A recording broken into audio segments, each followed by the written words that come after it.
सरहरूलाई Rabindra sir, Naresh sir, Jatadhar sir, सबै sir र म्याडमहरूलाई नमस्कार। र सर्वप्रथम त म इन्जिनियरिङ समाजप्रति म कृतज्ञता प्रकट गर्न चाहन्छु। मलाई यो अपर्च्युनिटी दिनुभएकोमा र मलाई यो प्लेटफर्म दिनुभएकोमा। र यो चाहिँ मलाई लागेका कुराहरू म सेयर गर्न गइरहेको छु। हुन त रविन्द्र सरले धेरै कुराहरू अघि वार्म अपमा भनिसक्नुभयो। त्यो कुराहरू कतिपय कुराहरू म त्यसलाई पुनः दोहोऱ्याउँछु।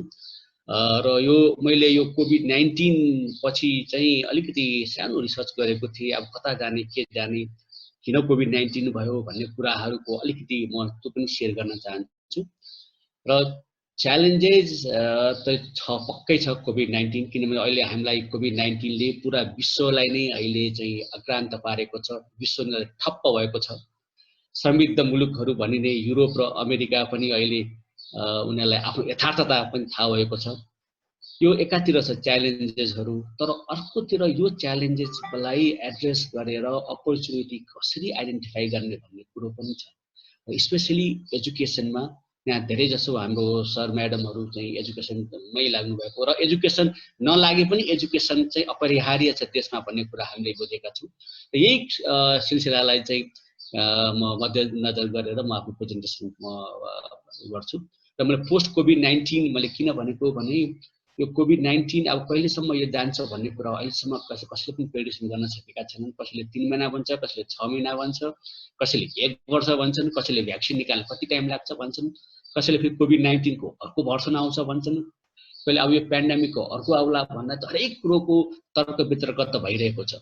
र यो अवस्थामा चाहिँ अब हामीले कसरी हामीलाई प्रिपेयर गर्ने, हाम्रो बालबालिकालाई अथवा न्यू जेनेरेसनलाई हामीले कसरी इक्विप गर्ने, सो द्याट उनीहरूले आउँदा च्यालेन्जेसहरू, आउँदा अप्ठ्याराहरूलाई चाहिँ उनीहरूले चाहिँ सामना गर्न सकुन्। यही सेरोफेरोमा रहेर मैले आफ्नो भनाइमा राख्न गइरहेको छु। र अहिले डिजिटल के आइसिटी डे भएको हुनाले चाहिँ एउटा चाहिँ स्लोगन मैले यो पहिले पनि एक ठाउँमा भनेको थिएँ, र गो डिजिटल तर आइसिटी फर एजुकेसन। किनभने एजुकेसन नभइकन सम्भव छैन, तर एजुकेसनलाई इम्पावर गर्नको लागि आइसिटी चाहिन्छ। So ICT for the education.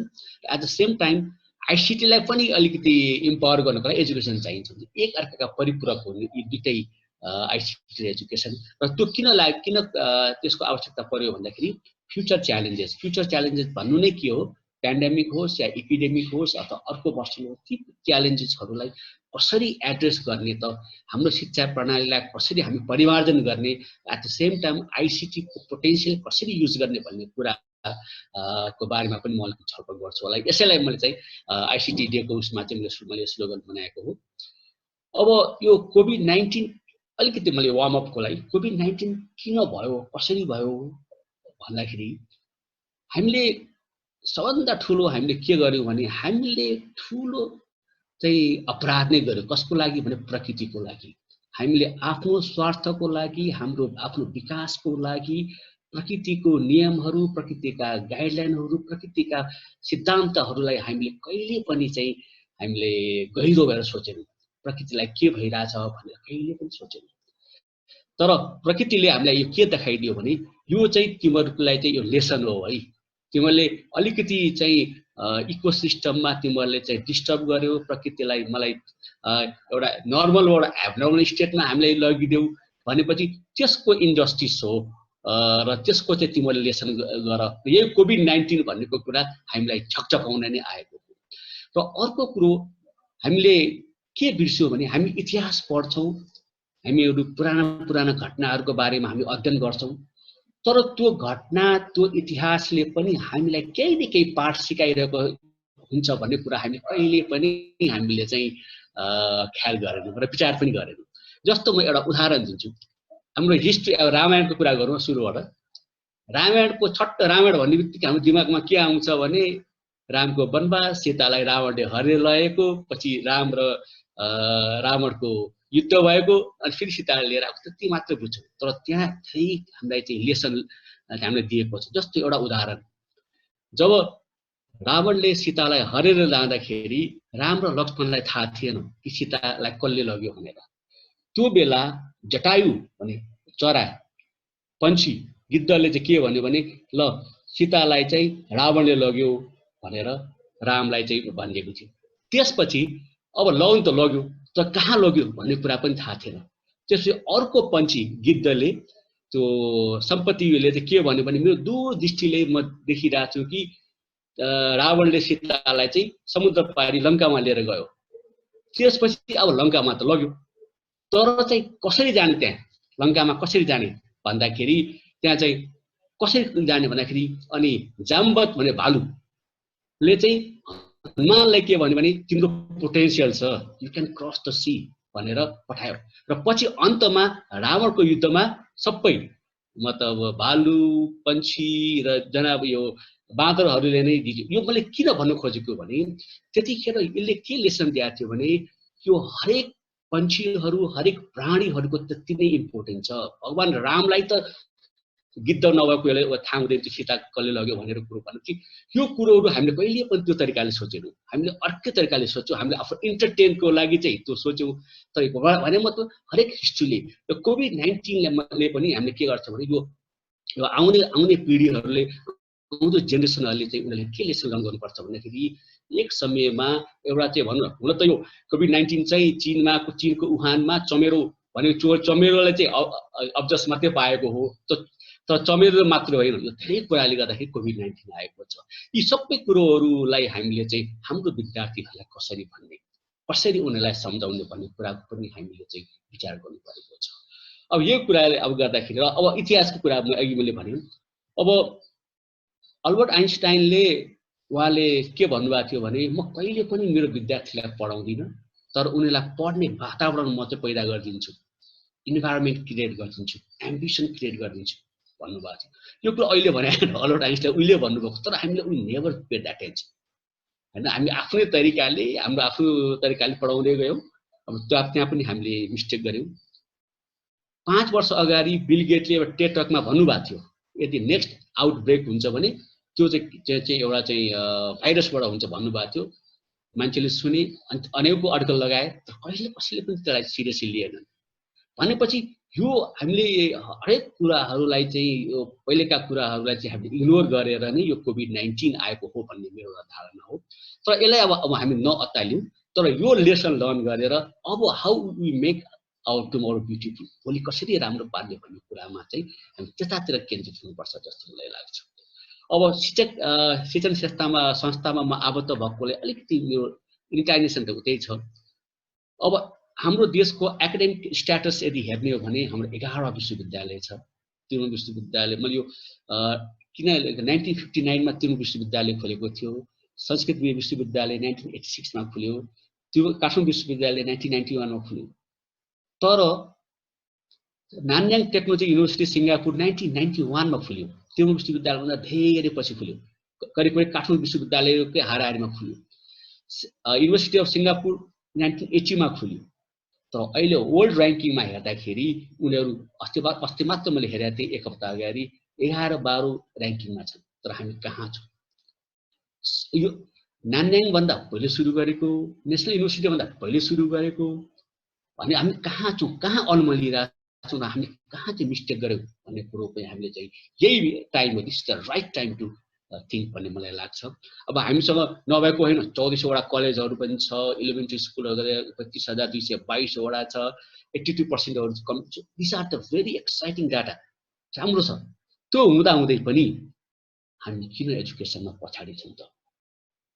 हामीले आत्मआलोचना गर्नै पर्छ। Why are we still behind in education? किन छौँ भन्दाखेरि एउटा प्रमुख कारण के हो भने हामीले कहिले पनि हाई प्रायोरिटी दिएनौँ। हामी कुरा त गर्छौँ तर एजुकेसनको बारेमा हामीले केही पनि गर्दैनौँ। मलाई कहाँ दुःख लाग्छ भने सो गाउँतिर जाँदाखेरि ल एसएलसी पास हुन सकेन टिचिङमा जाऊ भन्छ। That is the wrong concept. र एक कक्षा त हो नि, ल तिमी गएर पढाइदेऊ भन्छौ। तर एक कक्षा पढाउने बालबालिकाको दिमागमा त्यसको त भर्जिन ब्रेन हुन्छ, त्यो दिमागमा राम्रो टिचरले पढाउनु पर्छ भन्ने हामी, मैले त धेरै पढाएको छु, पिएचडी गरेको छु, मास्टर गरेको छु, म कहाँ एक कक्षालाई पढाउँछु, कहाँ फर्स्ट इयरलाई पढाउँछु? त्योबाट हामी ग्रसित छौँ। हामीले आफै पनि प्रायोरिटी दिएका छैनौँ, एउटा कारण जस्तो मलाई लाग्छ। अर्को, हामी भेरी गुड डकुमेन्टेसन, कुनै पनि एजुकेसनको कुराहरू गर्दाखेरि लेख्ने पानी राम्रो छ, बोल्नै हामी राम्रो गर्छौँ, but we are very poor in implementations. अहिले जस्तो अनलाइनका कुराहरू आइरहेको छ, अहिले आएको हो, यहीदेखि आइरहेको छ, अनलाइन भनेको छ, यो भनेको छ, तर अहिलेसम्म कहाँ जाने भनेको ठोस नीति अहिलेसम्म आइसकेको छैन। So that is the another reason. र हाम्रो अर्को कारण मैले के भन्छु भने हामीलाई एजुकेसनमा के चाहिन्छ भन्ने कुरा नै हामीलाई थाहा छैन। आउँदा चुनौतीहरू कस्ता छन् भन्ने कुरामा हामी छलफलै गर्दैनौँ। हामी के गर्छौँ, ल मैले यो पढेको थिएँ, तिमीहरूले यही पढ्नुपर्छ, अथवा म इन्जिनियरिङ पढ्दाखेरि यो पढेको थिएँ, तिमीहरूले त्यही पढ्नुपर्छ, मैले यो एक्जाम्पल दिएर बुझाएको थिएँ, तिम्रो त्यही एक्जाम्पल। अब हामीले बुझेको एक्जाम्पल हाम्रो विद्यार्थीले त बुझ्छ कि बुझ्दैन भनेर हामी त्यसमा छलफल गर्दैनौँ कि मैले जे पढाएको थिएँ त्यसरी चाहिँ हामी अगाडि गइरहेको छौँ। त्यो एउटा चाहिँ अर्को चाहिँ प्रब्लम जस्तो मलाई लाग्छ।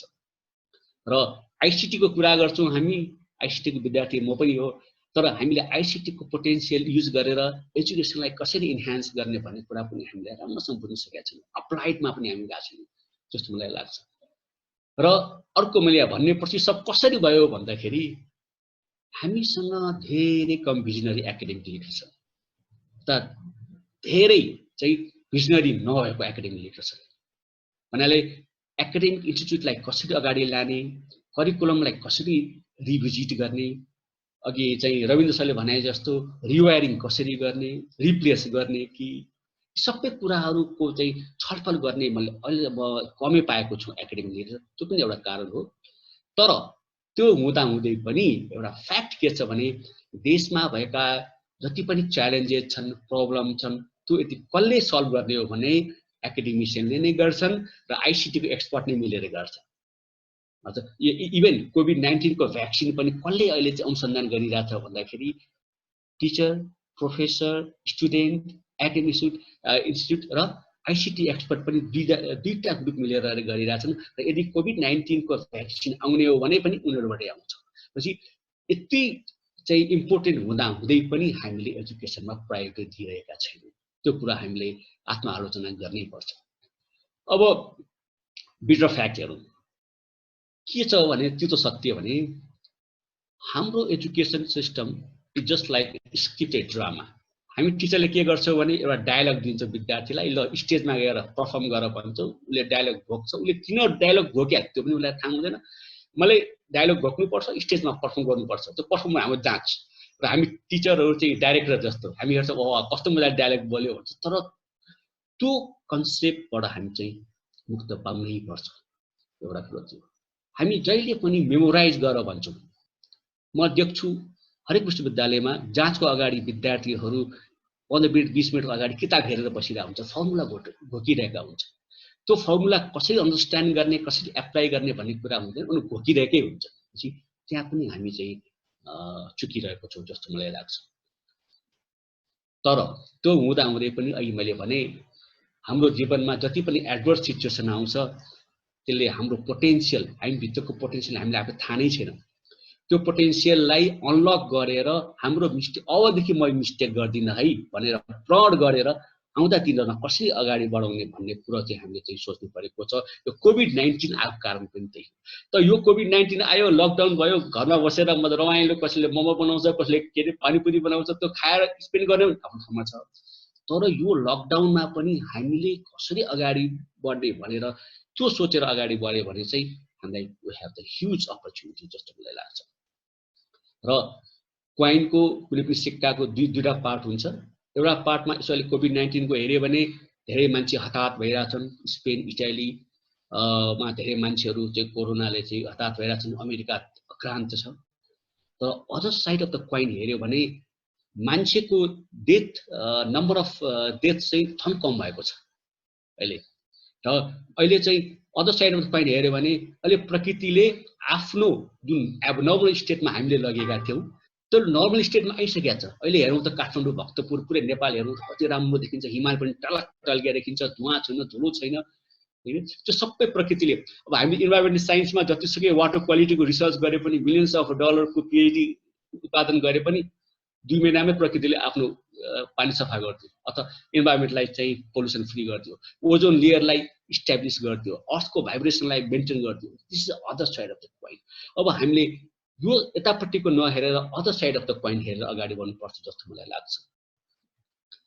अब यो कोभिड-19 मा चाहिँ एजुकेसनमा मैले यसो हेरेको थिएँ, युनेस्को को रिपोर्ट हेरेको थिएँ। त्यसमा चाहिँ के भनेको थियो भने 1.5 बिलियन स्टुडेन्ट्समा चाहिँ 63 मिलियन टिचरहरू चाहिँ अफेक्टेड भएको छन् 191 कन्ट्रिजबाट कोभिड-19 ले गर्दा।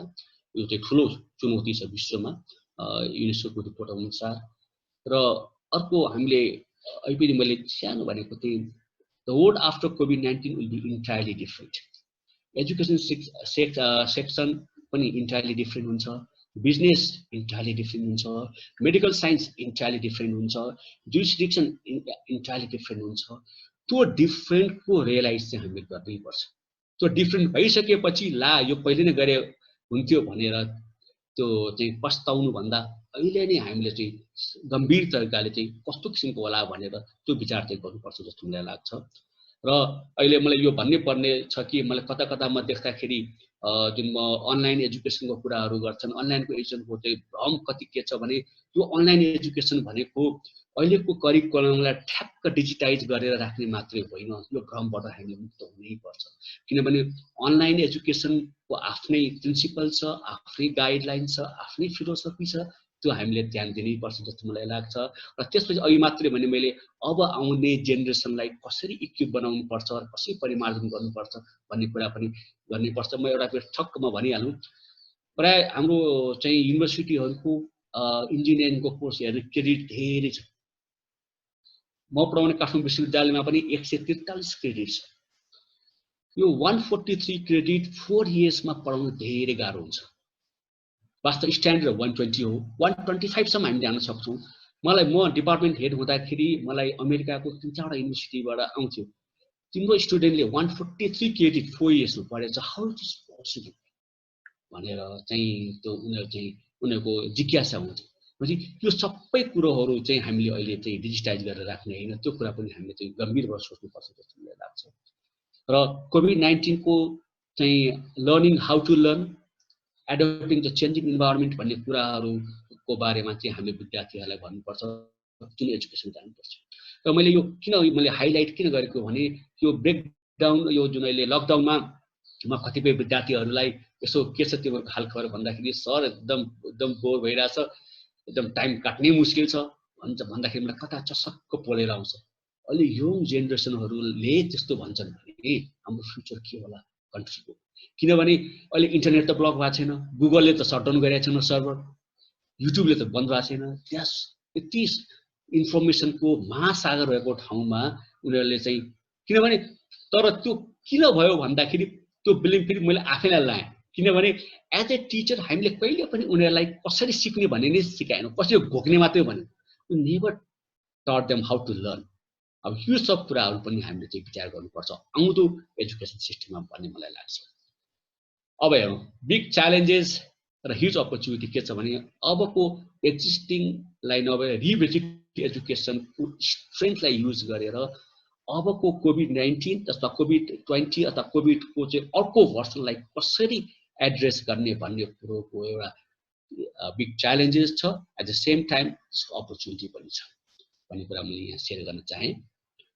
अब अघि नै रविन्द्र सरले पनि भन्नुभयो एउटा $1 मिलियन क्वेसन के छ भने सबभन्दा पहिले अब हामीले अब मैले भने अब शिक्षालाई अब करिकुलमलाई परिमार्जन गर्नुपर्छ, रिभिजिट गर्नुपर्छ, रिनोभेट गर्नुपर्छ, रिजुभनेट गर्नुपर्छ भन्ने। तर पहिलो प्रश्न के छ भने कसलाई चाहिँ हामी पढाइरहेको छौँ, हुम आर वी टिचिङ भनेपछि अब हेरौँ हामीले पढ्दाखेरि मैले पहिले सुरुमा 95 मा पढाउँदाखेरिको इन्जिनियरिङ स्टुडेन्ट र अहिलेको स्टुडेन्ट्समा मैले त्यही तरिकाले पढाएँ भने आउटडेटेड। त्यो आउटडेटेड त हुन्छ त मैले विद्यार्थीप्रति मैले अन्याय गरेर हुन्छु। किनभने अहिले मैले पढाउँदाखेरि मैले कसलाई पढाउँछु भनेर मैले बुझ्नुपर्छ। हामीले कसलाई पढाउँछौँ भने तिनीहरू डिजिटल नेटिभ्स भन्छौँ हामी, जसको लागि technology is not the technology. किनभने धेरै अहिलेका विद्यार्थीहरू अब आउने विद्यार्थीहरू गुगल जन्मिसकेपछि आएका छन्, इन्टरनेट आइसकेपछि आएका छन्, युट्युब आइसकेपछि आएका छन्, फेसबुक आइसकेपछि आएका छन्, जन्मेका छन्।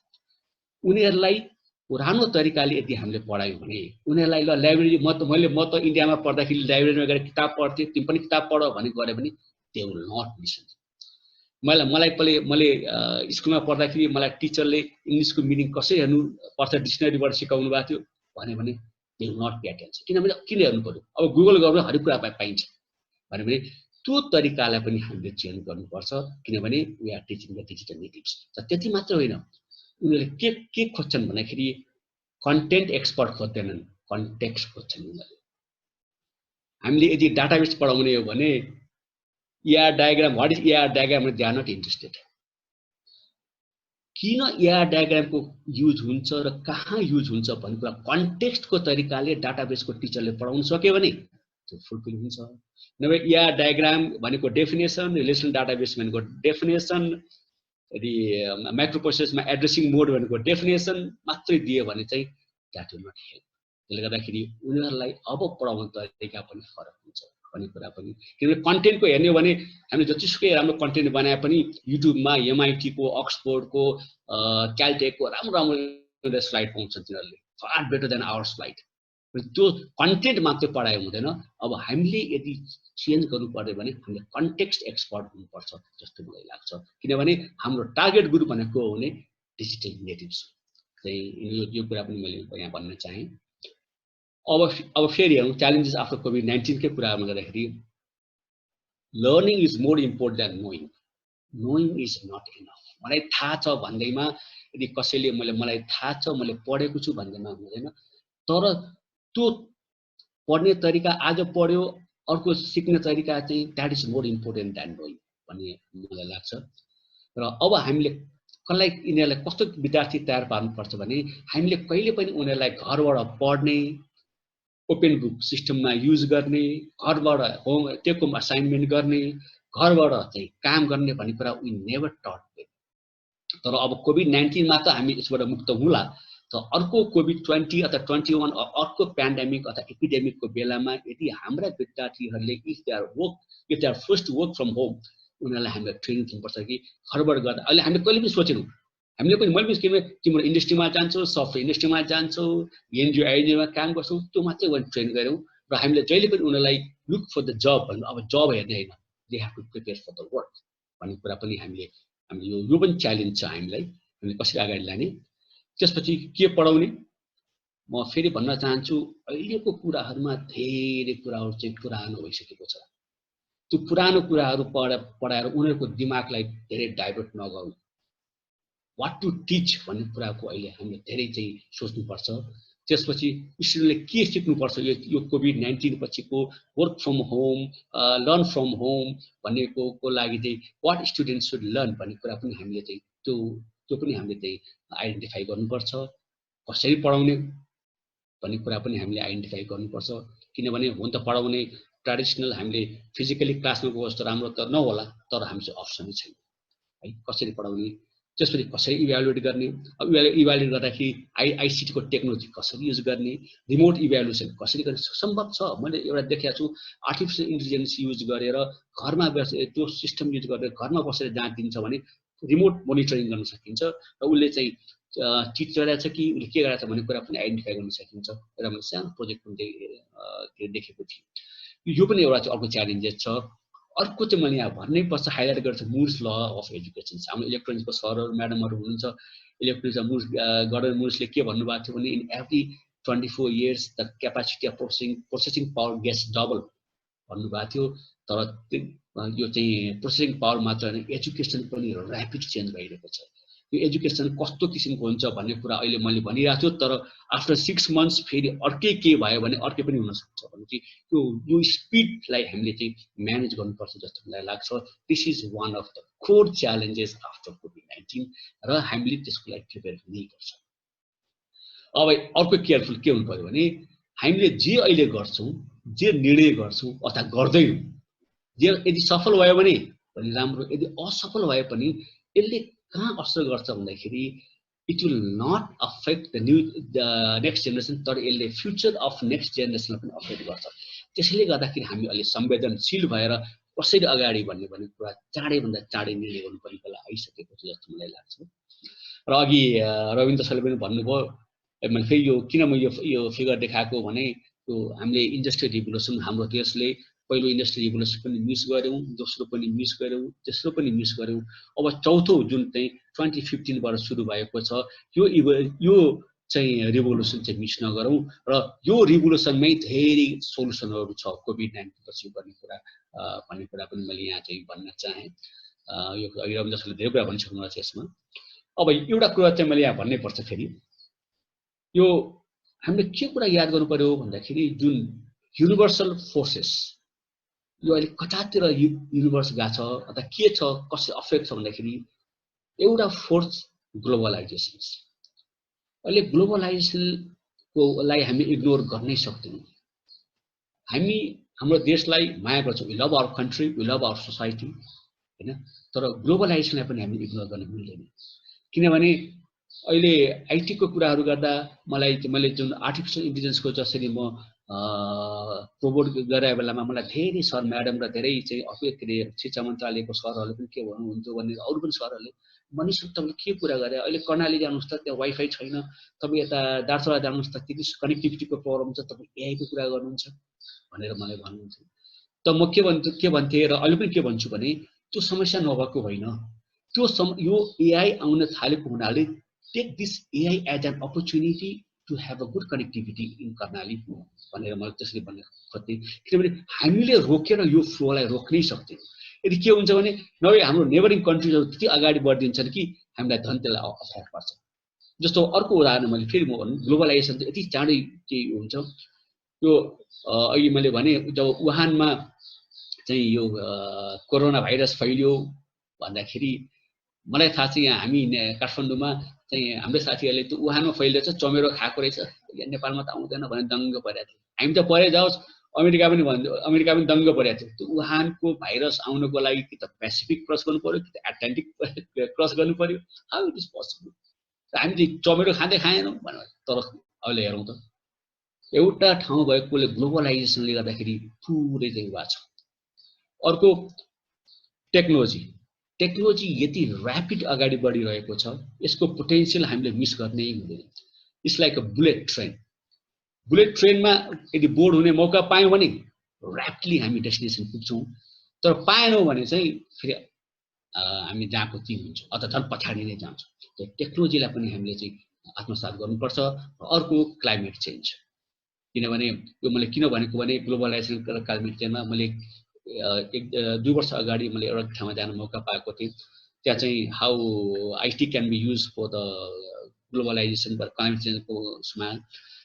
र यसो त्यतिखेर मैले हेरेको थिएँ सबभन्दा बढी कार्बन मोनोक्साइड चाहिँ उत्पादन गर्ने देश चाइना रहेछ र तेस्रोमा चाहिँ इन्डिया रहेछ।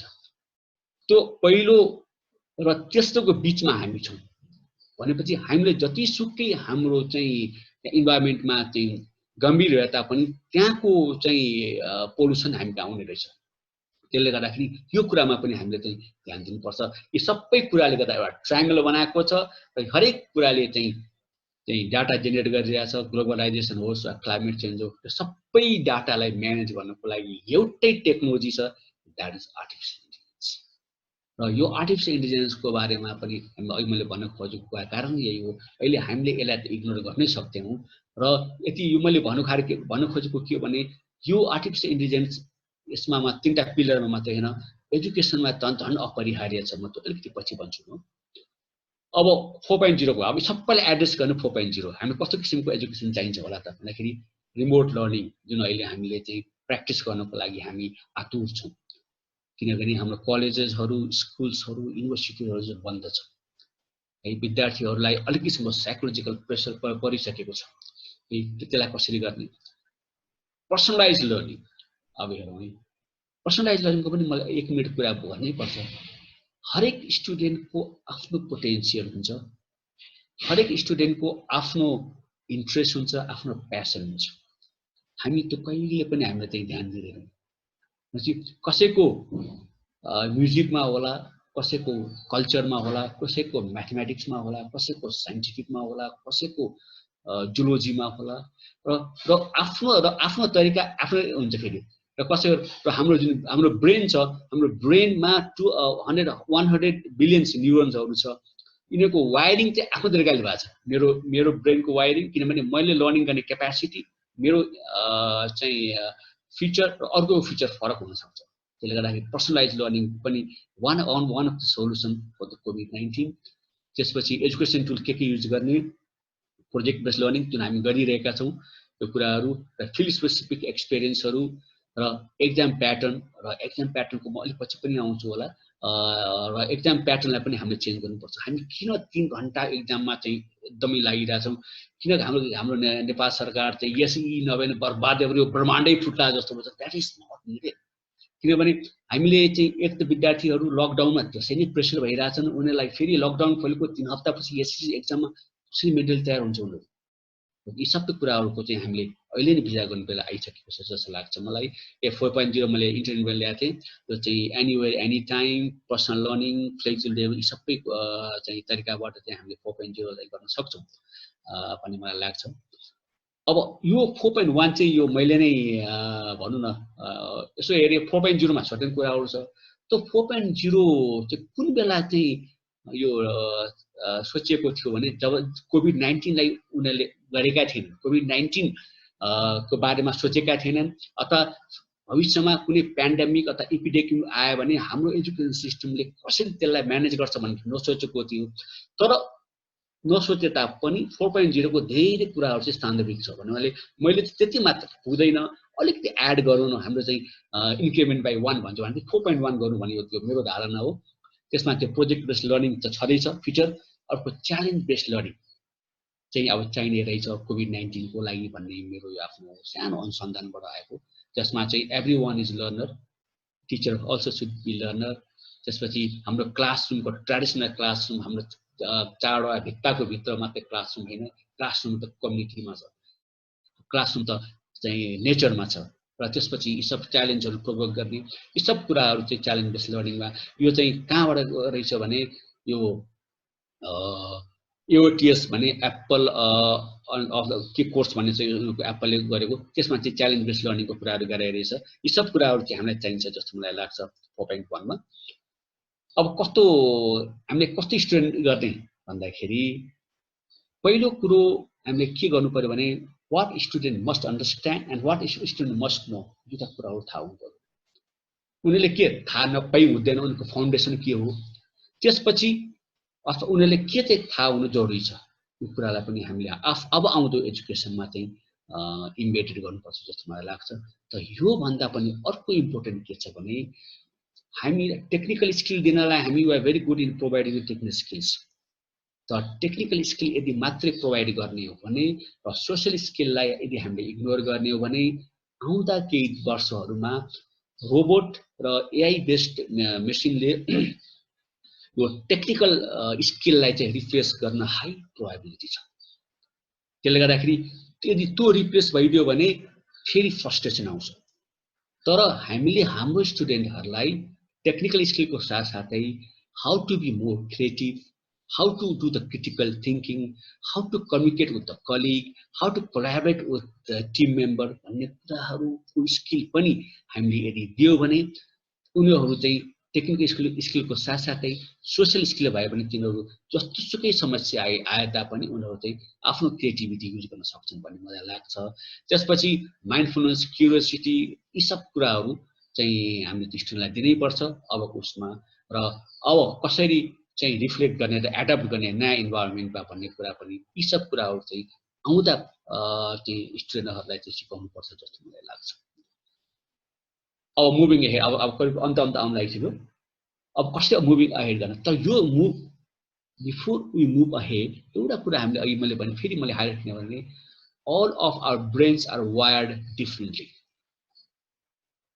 हामीले we learn the things differently in different ways at different speeds. मैले भन्नु मतलब के भने यदि हामी सी प्रोग्रामिङ पढाउँछौँ भने कसैले एरे ठ्याक्क बुझ्छ तर पोइन्टर बुझ्दैन, कसैले पोइन्टर ठ्याक्क बुझ्छ तर स्ट्रक्चर बुझ्दैन। त यो बेलामा हामीले जुन हामीले अहिलेसम्म गरेर आएको हामी जेनरलाइज गर्छौँ। हामीले के एज्युम गर्छौँ भने 40 जना विद्यार्थीमा 10 जनाले पोइन्टर बुझ्यो भने 30 जनाले बुझ्यो होला भन्छौँ। त त्यो होइन, किनभने त्यो 30 जनाले पोइन्टर बुझ्ने तरिका अर्को होला, अर्को 10 जनाले त्यो सी प्रोग्रामिङको पोइन्टर बुझ्ने कुरा अर्को होला। त्यस्तै गरिकन सफ्टवेयर इन्जिनियरिङमा सर्टेन कुराहरू एउटा ग्रुपले अर्को कुराले बुझ्ला। यी सब कुराहरू पनि हामीले ख्याल गरेर नै हामीले अगाडि बढ्नुपर्छ जस्तो लाग्छ मलाई, जुन चाहिँ अहिलेसम्म हामीले उति प्र्याक्टिसमा आएको छैन। अब फ्युचर टेक्नोलोजी अब के हो भन्दाखेरि अब फेरि मैले अब अघि मैले भने हामी we are not good in using ICT in educations र हामी टेक्नोलोजी हामीले चाहिँ कसो भने टेक्नोलोजी पनि गोल ओरिएन्टेड हुनु पर्यो के को लागि टेक्नोलोजी आएर त्यसपछि म युज गर्छु भन्ने हैन र मलाई यो नीड छ मेरो यो गोल छ मेरो यो अब्जेक्टिभ छ त्यसको लागि कुन चाहिँ टेक्नोलोजीको पोटेन्सियल युज गर्नुपर्छ है भनेर गोल ओरिएन्टेड टेक्नोलोजी हुनुपर्छ जस्तो मलाई लाग्छ र त्यसको लागि चाहिँ हामीले हाम्रो अहिलेको गोल के भने हाम्रो विद्यार्थीलाई चाहिँ आउँदा दिनहरुमा कसरी चाहिँ इक्विप बनाउने र हामीलाई पनि हुनुपर्छ त्यसको लागि अब टेक्नोलोजी हो यसको बारेमा त म जान्न यो जुन these are the future technology artificial intelligence IoT big data cloud computing robotics र बायोइन्फर्मेटिक्स पनि छ किनभने एकचोटि युवल हरारीले के भन्नुभएको थियो भने यदि ह्युज एमाउन्ट अफ डाटा र बायोइन्फर्मेटिक्स र कम्प्युटेसनल पावर भने you can hack yourself human can be hacked भनेर उहाँले एउटा राम्रो उसमा चाहिँ आर्टिकलमा लेख्नु भएको किताबमा लेख्नु भएको छ these are the future technology अब यो टेक्नोलोजी हामीले कसरी युज गर्ने यो आइसिटी डे भएको हुनाले यो आइसिटी विक भएको हुनाले मैले यो पनि कुराहरू मैले यहाँ राख्न चाहेको अब अर्को इम्पोर्टेन्स के छ भने टिचरको रोल धेरै चेन्ज भइसक्यो अघि नै मैले भने कन्टेक्स्ट र कन्टेन्ट अघि नै भने we have to be the context experts we have to be the story teller हामीले चाहिँ ठ्याक्क त्यो कुरा हामीले चाहिँ पढायो भने त्यो खासै त्यसले चाहिँ इम्पोर्टेन्ट दिएर जस्तो मलाई लाग्दैन जस्तो चाहिँ अब डाटा स्ट्रक्चरमा सर्चिङ भनेर भकाएर सर्चिङ कहाँ युज हुन्छ सर्टिङ कहाँ युज हुन्छ ब्रेथ फर्स्ट सर्च कसरी युज हुन्छ किन युज हुन्छ भन्ने कुरा चाहिँ स्टोरी तरिकाले if you able to tell that will be good यदि सिधै हामीले चाहिँ डेफिनेसन मात्रै गर्यो भने त स्टुडेन्टहरु हामीभन्दा अगाडि बढ्न सक्छ so that is another one अर्को अघि मैले भने 3 आवर्स एक्जाममा this is a new of aversion चाहिन्छ 3 आवर्स एक्जाम चाहिँ it is a totally it is डिजास्टरै भन्छु म किनभने सेमेस्टरभरि पढिरहेको हुन्छन् 3 घण्टाको अगाडिको एक्जामको बेलामा कुनै विद्यार्थीलाई टाउको दुखेको हुन्छ अथवा ज्वरो आइदिया हुन्छ भनेपछि 3 सेमेस्टरभरि पढेको 3 घण्टामा लेख्न सक्दैन र हामी के भन्छौँ नि स्टुडेन्टले राम्रो गरेन भन्ने त भोलिपल्टदेखि त्यो स्टुडेन्ट फ्रेस भइसकेपछि उसले बिचारा सबै थाहा छ त उसले लेख्न सकेन भयो त्यो आधारमा हामीले स्टुडेन्टलाई के इभ्यालुएट गर्छौँ भने you are not good enough भनेर र अर्को थरीको क्याटेगोरी स्टुडेन्टहरु अरू बेला हल्लेर खान्छन् कन्टिन्युअस स्टडी गर्दैन त एक हप्ता अगाडि भोगिदिन्छन् तिनीहरूले भोगिदिन्छन् जाँच्दाखेरि ओहो यो हेर्दाखेरि त पढिदिन्छ त राम्रो गर्यो भन्छ that is the wrong way of evaluation यो पनि हामीले चाहिँ सोच्नुपर्छ जस्तो मलाई लाग्छ र हामी now we are not only teacher we have the facilitator हामीले we have to teach them how to learn अघि पनि मैले भने we have to make them understanding not memorising र उनीहरूलाई हामीले अर्को के सिकाउनु पर्छ भन्दाखेरि हामीले प्रब्लम सल्भिङ स्किल सिकाउने हो टुल सिकाउने होइन भने म त फेरि म आएँ म सी प्रोग्रामिङमा चाहिँ रटाउने लुप्स बनायो त्यो के अरे कन्डिसन स्टेटमेन्टमा यो स्विच भने पढाउँदैन दिस इज द प्रब्लम यो प्रब्लममा चाहिँ कुन चाहिँ कन्डिसन स्टेटमेन्ट युज हुन्छ यो फिचर यो किन हुँदैन मल्टिपल उसमा चाहिँ स्विचमा जानु पर्यो 1 डाइमेन्सनलमा यसो हुन्छ म्याट्रिक्स मल्टिप्लिकेसनमा 2 डाइमेन्सनल एरो जानु पर्यो हो त्यसै न 2 डाइमेन्सनल एरो पढाएर त्यसपछि त्यसको युज म्याट्रिक्समा पढाउने होइन कि वाइ युनिट भने प्रब्लम सल्भिङ स्किल हामीले पढाउनु पर्छ अनि मात्रै उनीहरू चाहिँ हाम्रो विद्यार्थीहरू हाम्रा बच्चाहरू चाहिँ अगाडि बढ्छन् जस्तो मलाई लाग्छ अहिलेको अवस्थामा त्यसपछि ट्रान्जिटेसन हुने भएन र अर्को के भने हामी टिचरले के भन्छ knowledge depreciation rate is very high अघि मैले भने ग्लोबलाइजेसनले गर्दाखेरि आज पढेको कुराहरू खासै कि युज नहुन सक्छ र मैले यहाँ मेरो अनुभव भन्नै पर्छ मैले अन्डर ग्रेजुएट ग्रेजुएट पिएचडी र पोस्ट गरेर जम्मा 65 वटा कोर्स पढेको रहेछु सब्जेक्ट त्यो 65 वटा कोर्समा यसो हेर्दाखेरि 5-6 वटा कोर्स भन्दा बाहेक कुनै पनि अहिले चाहिँ जीवित छैन किनभने त्यो कोर्स चाहिँ मैले कोबल पढाएको थिएँ कोबलै छैन अहिले हैन मैले चाहिँ सिस्टम प्रोग्रामिङ भनेर पढाएको थिएँ युजै हुँदैन त्यहाँ अन्डर ग्रेजुएटमा कतिपय कुराहरू चाहिँ हामीले पढेको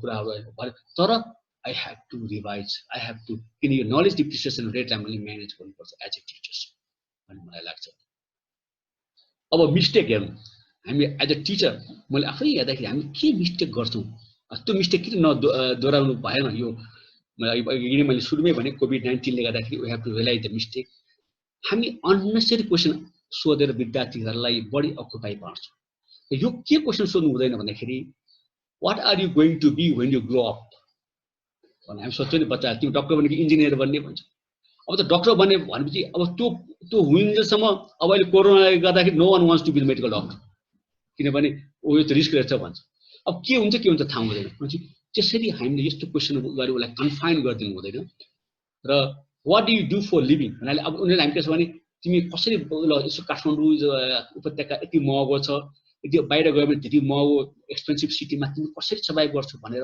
हामी भनेमा के भने तिमी कसरी पैसा कमाउँछौ पछि you should learn how to make money भनेपछि हामीले विद्यार्थीलाई पहिले नै चाहिँ हामीले चाहिँ आउट अफ ट्र्याकमा लगिसक्यौँ यस्ता किसिमको क्वेसन जुन हामी मै पनि सोध्ने गर्थेँ अब चाहिँ हामीले we have to stop asking this such a questions तर के क्वेसन सोध्नुपर्छ भन्दाखेरि how are you going to be when you grow up तिमीले कसरी आफूलाई म्यानेज गर्छौ what is your passion how will you make your passion more productive कसरी गर्छौ कसरी how can you use your passion for the country betterment कन्ट्रीको लागि तिमी के गर्छौ हामीले बच्चालाई के चाहिँ पढ पास गयो जिआरई दियो गो टु अमेरिका हुन्छ द्याट इज द रङ हामीले नै आफ्नो बच्चालाई स्पोइल गरेर आउँछ सो द्याट अल्सो हामीले बुझ्नै पर्छ किनभने मैले यो किन भन्न खोजेको भने इपिडेमिकमा चाहिँ अरू देशले चाहिँ सहयोग गर्न सक्छ हैन किनभने ल चाहिँ भनेर डब्ल्युएचओले छ तर प्यान्डेमिकमा चाहिँ सबै देश विश्वको सबै देश नै आक्रान्त छ सबै देशमा चाहिँ क्योटिक इन्भाइरोमेन्ट छ उनीहरूले कसरी सहयोग गर्दैन भनेपछि हामीले आफ्नो सहयोग आफूले गर्नुपर्छ हामीले we have to equip ourselves no one will help us कसैले हेल्प गर्दैन अर्को चाहिँ प्यान्डेमिक यदि आइदियो भने हो भुइँचालो आयो बेलामा त अन्त आएको थिएन भुइँचालो हामीले आएको थियो अलिअलि हामीले हेल्प भएको थियो तर यो बेलामा चाहिँ we should not expect the help from the other country हुनाले हाम्रो स्टुडेन्टहरूलाई पहिलेदेखि नै हामी के ट्रेन गर्नुपर्ने डु फर आवर कन्ट्री भनेर त्यो कुरा चाहिँ हामीले चाहिँ गर्नुपर्छ भन्ने लाग्छ र this is the mistake that we do हामीले चाहिँ र अर्को चाहिँ ग्लोबल फ्लोजमा तिम्रो एटिट्युड के हो र how you dispose are you to learning from them कसरी तिमी सिक्छौ कसरी सिक्ने भन्ने कुराहरू चाहिँ हामीले चाहिँ सिकाउनुपर्छ अदरवाइज अरू क्वेसनहरू मिस्टेक हामी चाहिँ गर्नु हुँदैन जस्तो मलाई लाग्छ र कसरी तिमीलाई आफूलाई प्रोटेक्ट गर्छौ र कसरी तिमीले चाहिँ आउँदा दिनहरूमा चाहिँ तिमीलाई चाहिँ च्यालेन्जेसहरू छ भने हाउ डु एड्रेस भन्ने कुरा पनि हामीले चाहिँ वी हेभ टु भने सबै कुराहरू मैले कहाँबाट चाहिँ लेख्न पुगेको भने त्यही कोभिड-19 कै कन्सिक्वेन्सेसहरू पेपरहरू पढ्दा these are the things that we have to be careful भन्नु खोजेको मैले अब के त वाट नेक्स्ट भन्दाखेरि अब के गर्ने भन्दाखेरि हामीले एउटा डिजिटल लर्निङ थिङ्क ट्याङ्क चाहिँ हरेक युनिभर्सिटीको र प्राइभेट सेक्टरको चाहिँ एउटा थिङ्क ट्याङ्क हुनुपर्छ जुन हामीमा छैन किनभने कुनै पनि देशमा समस्या आउँदाखेरि त्यो समस्याको चाहिँ इम्प्याक्ट कति हुन्छ होला अथवा चाहिँ अरू देशमा यो समस्या आएपछि त्यो समस्या हाम्रो देशमा आयो भने के गर्ने होला भन्ने कुराहरू वी नेभर थिङ्क द्याट त्यसको लागि एउटा थिङ्क ट्याङ्क चाहिन्छ जस्तो मलाई लाग्छ this is one of my recommendation भन्ने पनि हुन्छ र पोलिसी र प्लान आफ्नो ठाउँमा छ त्यसपछि लर्निङ म्यानेजमेन्ट सिस्टम अहिले पनि कुरा भयो हामीले चाहिँ यो लर्निङ म्यानेजमेन्ट सिस्टम बाहिरको लर्निङ म्यानेजमेन्ट युज गर्न त सक्छौँ तर हामीले चाहिँ लोकलाइज हुनु पर्यो किनभने युजर फ्रेन्डली हुनु पर्यो र अहिलेको उसमा चाहिँ हामीले टिचरलाई फेरि ट्रेनिङ दिएर लर्निङ म्यानेजमेन्ट सिस्टम सिक अनि पढाउ भन्दाखेरि teachers will not be motivated र if they are not motivated how they motivate the student भनेपछि मैले भन्न खोजेँ के भने अब जस्तो फेसबुकमा हेरौँ फेसबुकमा कसैले पनि फेसबुकको म्यानुअल हेरेन होला कसैले पनि फेसबुक सिकेन होला how to use the Facebook कसैले गुगल गरेन होला आफै सिक्यो किन it is so user friendly चाहे त्यो सिनियर सिटिजनहरू होस् चाहे त्यो यङ किड्सहरू होस् चाहे त्यो नन टेक्निकल मान्छे होस् त्यो फेसबुक सिक्नको लागि इन्जिनियर हुनु परेको थिएन आइटी हुनु परेको जसले पनि सिक्न सक्छ किन सो युजर फ्रेन्डली हाम्रो लर्निङ म्यानेजमेन्ट सिस्टम पनि यदि हामी इफ वी हेभ डिसाइडेड हाम्रो लर्निङ म्यानेजमेन्ट टिचरले आफै सिकोस् आफै रमाइलो गर्न सकोस् त्यस्तो किसिमको लर्निङ म्यानेजमेन्ट सिस्टम हुनुपर्छ जस्तो मलाई लाग्छ अन्यथा उनीहरूलाई टेक्निकल चाहिँ हडल छोडिदिनु भने यो सिस्टमले त्यस्तो सिस्टमले खासै काम गर्छ जस्तो मलाई लाग्दैन र यो म भन्ने गर्छु हाम्रो कुनै पनि विश्वविद्यालय र स्कुलहरूमा चाहिँ डिपार्टमेन्ट अफ फ्युचरोलोजी भन्ने छैन किनभने त बाहिर चाहिँ छ किनभने त्यसले के गर्छ भने बायोटेक्नोलोजीमा कस्तो किसिमको अवस्था आउला आफ्टर 2 years मेरो विद्यार्थीहरू after 4 years when they go to industry कस्तो किसिमको प्रोग्रामिङ चाहिँ नेचर आउला अथवा इलेक्ट्रोनिक्सको कस्तो किसिमको चाहिँ आइसीहरू आउला म्यानेजमेन्टले कस्तो किसिमको आउला इकोनोमिक्सले अहिले त इकोनोमिक्स र डिजिटल इकोनोमिक्सको कुराहरू कस्तो आउला म्यानेजमेन्ट ह्युमन रिसोर्सको कस्तो आउला भन्ने कुरोको फ्युचरलाई स्टडी गरेर बेस्ड अपन द्याट हामीले हाम्रो विद्यार्थीलाई कसरी ट्रेन गर्ने कसरी इक्विप गर्ने भन्ने कुराको लागि एउटा छुट्टै डिपार्टमेन्टहरू चाहिन्छ जस्तो लाग्छ जुन चाहिँ कुनै पनि विश्वविद्यालय स्कुलमा छ जस्तो मलाई लाग्दैन हाम्रो देशमा एन्ड द्याट इज निडेड जस्तो मलाई लाग्छ। अब अपर्च्युनिटी हेरौँ हामीले अघि नै भने धेरै कुराहरू गर्न बाँकी छ हामीले चाहिँ एजुकेसन सिस्टमलाई चाहिँ रिभाइभ गर्न सक्छौँ यो कोभिड-19 ले नै अवसर दिएको छ। अब यो अवसर फेरि अर्को पेन्डेमिक होस् अनि गरौँला भन्यो भने झन् खतरा हुन्छ त्यसले गर्दा this is the right time to hit the iron भने जस्तो अहिले it's very good time to revive our education systems. त्यसपछि एसडिजी 4 मा के भनेको छ भने quality education and life long learning र क्वालिटी एजुकेसन चाहिँ हामीले कसरी चाहिँ हामीले दिने भन्ने कुरा पनि त्यसरी अपर्च्युनिटी हो। मैले अलिकति फेरि 10-15 सेकेन्ड भनिहाल्नु लाइफ लङ लर्निङको बारेमा किनभने यो पनि अपरिहार्य छ अहिले कोभिड-19 पछि।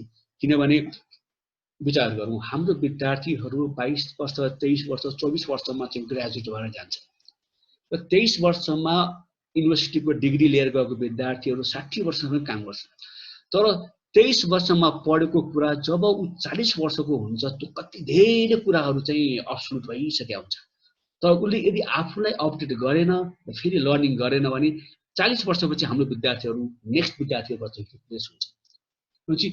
यसरी चाहिँ जुन ऱ्यापिड चेन्ज भइरहेछ एक्सपोनेन्शियली जुन चेन्ज भइरहेछ त्यसको बेला त्यस्तो अवस्थामा कसरी लाइफ लङ लर्निङले चाहिँ युज गर्ने भन्ने कुरा पनि हामीले सोच्नुपर्छ किनभने अमेरिकाको जर्जिया टेक सबै युनिभर्सिटिजहरूमा चाहिँ लाइफ लङ लर्निङ चाहिँ भन्ने कुरा चाहिँ आइसकेको छ र एसटिजी 4 को पनि त्यही छ 2030 मा सम्म गर्ने पनि त्यही भन्ने छ र क्वालिटी एजुकेसन र सबैलाई यहाँ चाहिँ काठमाडौँको लागि मात्र स्पेशल एजुकेसन होइन जुम्लाको लागि पनि त्यही एजुकेसन हुनु पर्यो यता पाँचथरको लागि पनि त्यही हुनु पर्यो नेपालगञ्जको लागि पनि त्यही हुनु पर्यो महाकालीको लागि त्यही हुनु पर्यो यता मेचीको लागि त्यही हुनु पर्यो सबै नेपालीले should get the same education भन्ने कुरा मलाई लाग्छ र त्यो कहाँबाट पोसिबल छ भने इन्फर्मेसन टेक्नोलोजीबाट आर्टिफिसियल इन्टेलिजेन्स यदि युज गर्यो भने त्यो आर्टिफिसियल इन्टेलिजेन्स त्यो मेसिनले डिस्क्रिमिनेटै गर्दैन इक्वली क्वालिटी एजुकेसन र लाइफ लङ लर्निङ जुन एसटिजी को 4 को पनि सिद्धान्त हो त्यसलाई पनि हामीले मिट गर्ने अपर्च्युनिटी पाउँछौँ जस्तो मलाई लाग्छ र हामीले विद्यार्थीहरूलाई चाहिँ अर्को पेन्डेमिक एपिडेमिकमा इक्विप गर्न सक्छौँ र हामी we can be a best in South Asia in digital economy किनभने एजुकेसन राम्रो भयो भने इकोनोमी आफै बुम हुन्छ र एजुकेसन राम्रो भएन भने जतिसुकै गरे पनि हाम्रो कस्तो हुन्छ भने ज्वरो आउँदाखेरि सिटामोल खाए जस्तो हुन्छ त ज्वरो आउनु मुख्य कारण चाहिँ नपत्ता लगाउने टेम्परेचर घटाउनु सिटामोल खाएपछि ल टेम्परेचर त घट्यो भने पछि फेरि सिटामोल खान्छ द्याट इज सो त्यो प्र्याक्टिसबाट हामीले चाहिँ अलिकति छलाङ लगाउनु पर्छ जस्तो लाग्छ and this is the one of the opportunities मेरो विचारमा।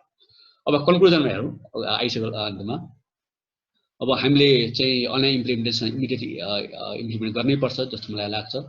त्यसपछि हाम्रो रोल चाहिँ चेन्ज भयो मैले भने टिचरको role student role academic leaders मैले अलि एकाडेमिक लिडरलाई फेरि के चाहिँ अब पुरानो तरिकाले सोचेर एकाडेमिक लिडरले चाहिँ एकाडेमिक स्टुड लिड गर्नै सक्दैन role has to be change र technical skill is not enough technical skill र सोसियल स्किल दुईटा स्किल भइसकेपछि लाइफ लङ लर्निङ पोसिबल छ जुन चाहिँ अहिलेको कोभिड-19 मात्रै नभएर आउँदा दिनका पेन्डेमिकमा पनि हाम्रो विद्यार्थीहरूले चाहिँ म्यानेज गर्न सक्छन् जस्तो मलाई लाग्छ र हरेक अघि रविन्द्र सर पनि भन्नुभयो entire education has to be rewired यो चाहिँ हामीले गर्नैपर्छ जस्तो मलाई लाग्छ र अर्को चाहिँ फेरि मैले भन्नैपर्छ एकाडेमिक लिडर र future visionary is needed you don't need the boss होइन लिडर चाहिए एकाडेमिक लिडर र यदि त्यो academic leader if not comfortable in using ICT in education किनभने त्यसको अप्सन बी नै छैन देयर इज नो अप्सन्स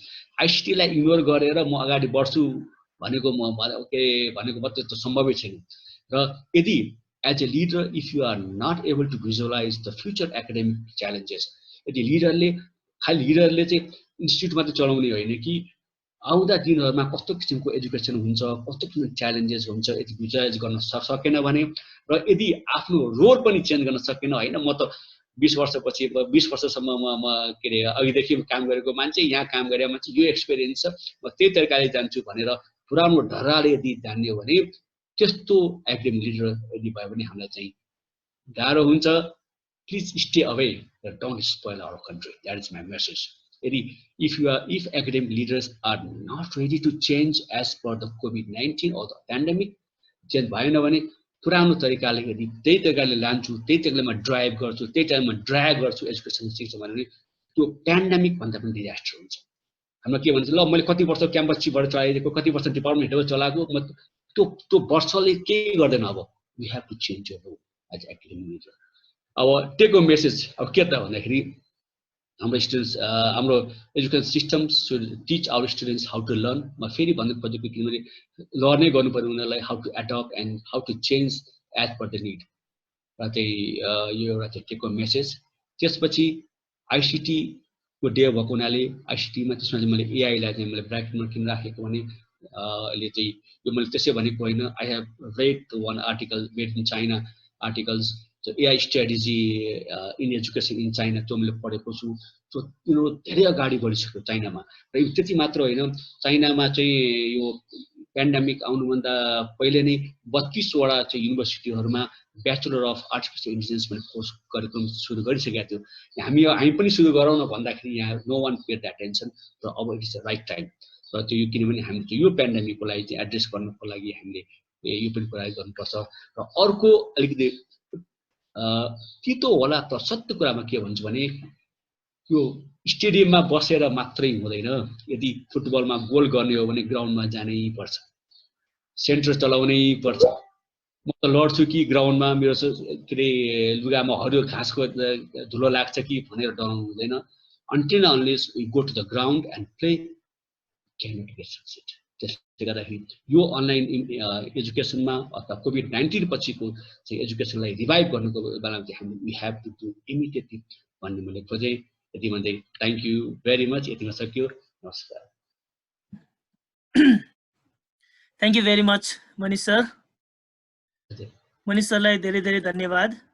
उहाँको यो एजुकेसन सिस्टम आफ्टर पेन्डेमिक, यसको च्यालेन्जेस र अपर्च्युनिटिजहरूको बारेमा उहाँले धेरै कुराहरू भनिसक्नुभयो। र यहाँ साइडमा मेसेजमा म केही क्वेसनहरू पनि देखिराखेको छु र क्वेसनहरू हेर्दा हेर्दै उहाँले सँगसँगै यसको एन्सर पनि दिइराख्नु भएको जस्तो मलाई लागिराखेको छ। मेसेजमा आएका क्वेसनहरूको एन्सर उहाँको प्रेजेन्टेसनबाट हामीले पाइसकेका छौँ। र साथसाथै केही सर म्यामहरूले अहिले हामी यहाँ 104-5 जना अहिले छौँ। केही सर म्यामहरूले अर्को मिटिङको लागि लिभ गर्नुभएको कुरा पनि आइरहेको छ। त्यसैले लगभग 1 घन्टा हामी बसिसक्यौँ। यसलाई हामीले अब धेरै नलम्ब्याइकन म हाम्रो प्रोग्राम सेड्युल अनुसार म योगेन्द्र सरलाई आदरणीयलाई म अनुरोध गर्दछु। योगेन्द्र सरको परिचय अघि पनि भइसक्यो। उहाँ genuine secondary school, one of the renowned school of Bhaktapur को चाहिँ उहाँ प्रिन्सिपल हुनुहुन्छ। म उहाँलाई यो माइक हस्तान्तरण गर्न चाहन्छु। Yogendra sir please.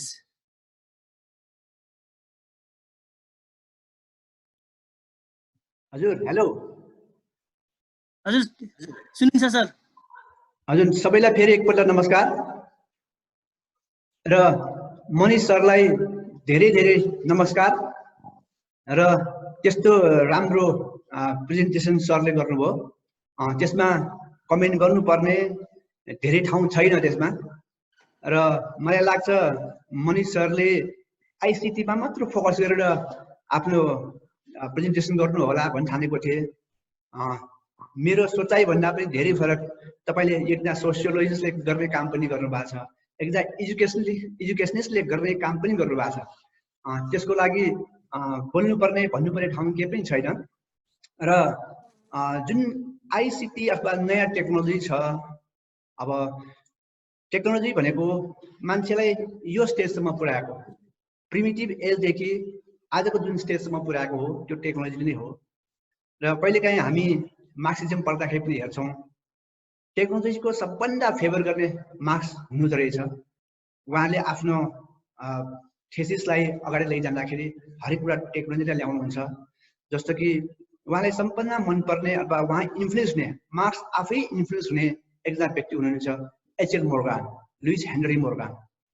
उहाँको जुन एन्सियन्ट सोसाइटी भन्ने किताबमा उहाँको एनालाइसिस गर्नुभयो, जब एउटा हो अथवा एउटा जुन सानो कुटो छ, त्यो कुटोले नै कृषिको क्रान्ति सुरु गर्यो।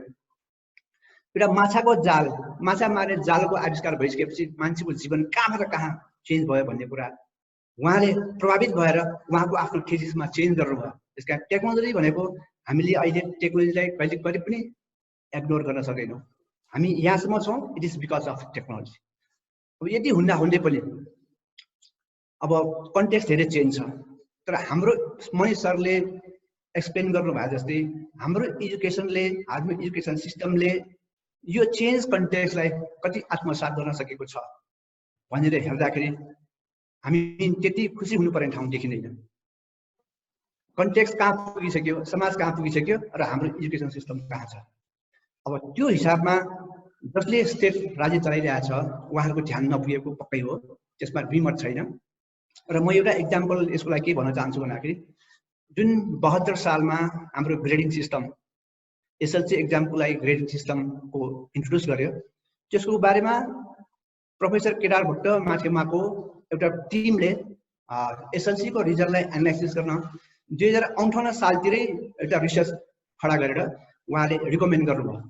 अब साइन्स, म्याथ, इङ्ग्लिस जुन सब्जेक्टहरू छ त्यो विषयमा 8 नम्बर आएपछि पास, त्यो सिस्टमलाई अहिले हामीले खारेज गर्नुपर्छ। ग्रेडिङ सिस्टम हुनुपर्छ। एउटा विषयमा 1 नम्बर नआएपछि त्यो बच्चालाई फेल गर्ने त्यो सिस्टम गर्नु हुँदैन। त्यसकै ग्रेडिङ सिस्टमको लागि उहाँले रिकमेन्ड गर्नुभयो, त्यो 58 सालमा गर्नु। तर त्यसको इम्प्लिमेन्ट कति भयो? 15 वर्षपछि भयो। 15 वर्षपछि भयो, तर गर्नु त पर्यो नि। त्यसकारण त्यो धेरै ग्याप छ। नयाँ कुरालाई एडप्ट गर्ने कुरामा हाम्रो एजुकेसन सिस्टम, त्यसलाई सम्हालिराख्नेहरू, एक्सपर्टहरूको बिचमा धेरै ग्याप छ। वास्तविकता त्यही हो। अब सरले प्रेजेन्टेसनमा भनिसक्नु भएको छ होइन, जुन पोस्ट पेन्डेमिक पिरियडमा अब के हुन्छ, हरेक कुरा चेन्ज रहेछ। इभन वर्ल्ड अर्डरै चेन्ज हुन्छ भन्ने कुरा पनि आइडिया छ। एजुकेसन सिस्टम त आफै पनि चेन्ज हुनैपर्छ। तर सरले जुन एनालाइसिस गर्नुभयो, धेरै राम्रो एनालाइसिस गर्नुभयो। त्यो एउटा पार्ट पनि चाहिँ मलाई के कुरामा चाहिँ हामीले एड गर्नुपर्छ जस्तो छ। अघि भने जस्तै आइसिटीलाई, अझ जुन अनलाइन एजुकेसनलाई होइन, भर्चुअल वर्ल्डलाई हामी इग्नोर गर्न सक्दैनौँ। तर यसको इफेक्ट अरू ह्युमन नेचरमा, ह्युमन सोसाइटीमा, बच्चाहरूको सोसियलाइजेसनमा के असर पार्छ भन्ने कुरा पनि हामीले गर्नुपर्छ जस्तो मलाई लाग्दछ। र हुन त सरले एक्सप्लेनै गरिसक्नुभएको छ, सोसियल स्किलको बारेमा पनि कुरा गर्नुभएको छ। जस्तो कि अहिले जुन परम्परागत रूपमा हामीले जे सिकाउँदै आएको छौँ त्यसमा हामी अडिराख्नु आवश्यक छैन। जसरी हामीले चाहिँ बच्चालाई मेमोराइज गराउने कुरा छ त्यो गर्नु हुँदैन भन्ने कुरामा विमति जनाउनु पर्ने ठाउँ छैन। र एउटा कुरा म के भन्न चाहन्छु भने यो सबै सिस्टमलाई चेन्ज गर्नुको लागि हामीले सबभन्दा पहिले हाम्रो मूल्याङ्कन पद्धतिलाई चेन्ज गर्नु पर्नेछ। मूल्याङ्कन पद्धति के छ भन्दाखेरि जस्तो कि सानो एक्जाम्पल, जस्तो कि विश्वका लिडरहरूको बारेमा अथवा ग्रेट पर्सनालिटीको बारेमा भनेर किताब 4-5 वटाको दिन्छ। ग्रेट पर्सनालिटी भनेको त्यो त्यस बच्चाहरूको टेस्ट बुकमा 4-5 वटा मात्र होइन, बियोन्ड त्यो भन्दा पनि बाहिर जान सक्छ। तर त्यसको बारेमा लेख्यो भने 19 नम्बर पाउने रहेछ। भनेको यति हाम्रो चाहिँ पुरानो खालको छ। किताबमा जे लेखेको छ भनेको टेक्स्ट बुक बेस्ट हाम्रो चाहिँ इभ्यालुएसन छ। यसलाई चेन्ज नगरिकन मेरो विचारमा अर्को हामीले फर्को मार्न सक्दैन। र मेरो सानो भनाइ यही छ कि सरलाई धेरै धेरै धन्यवाद। सरले एकदम राम्रो प्रेजेन्टेसन गर्नुभएको छ।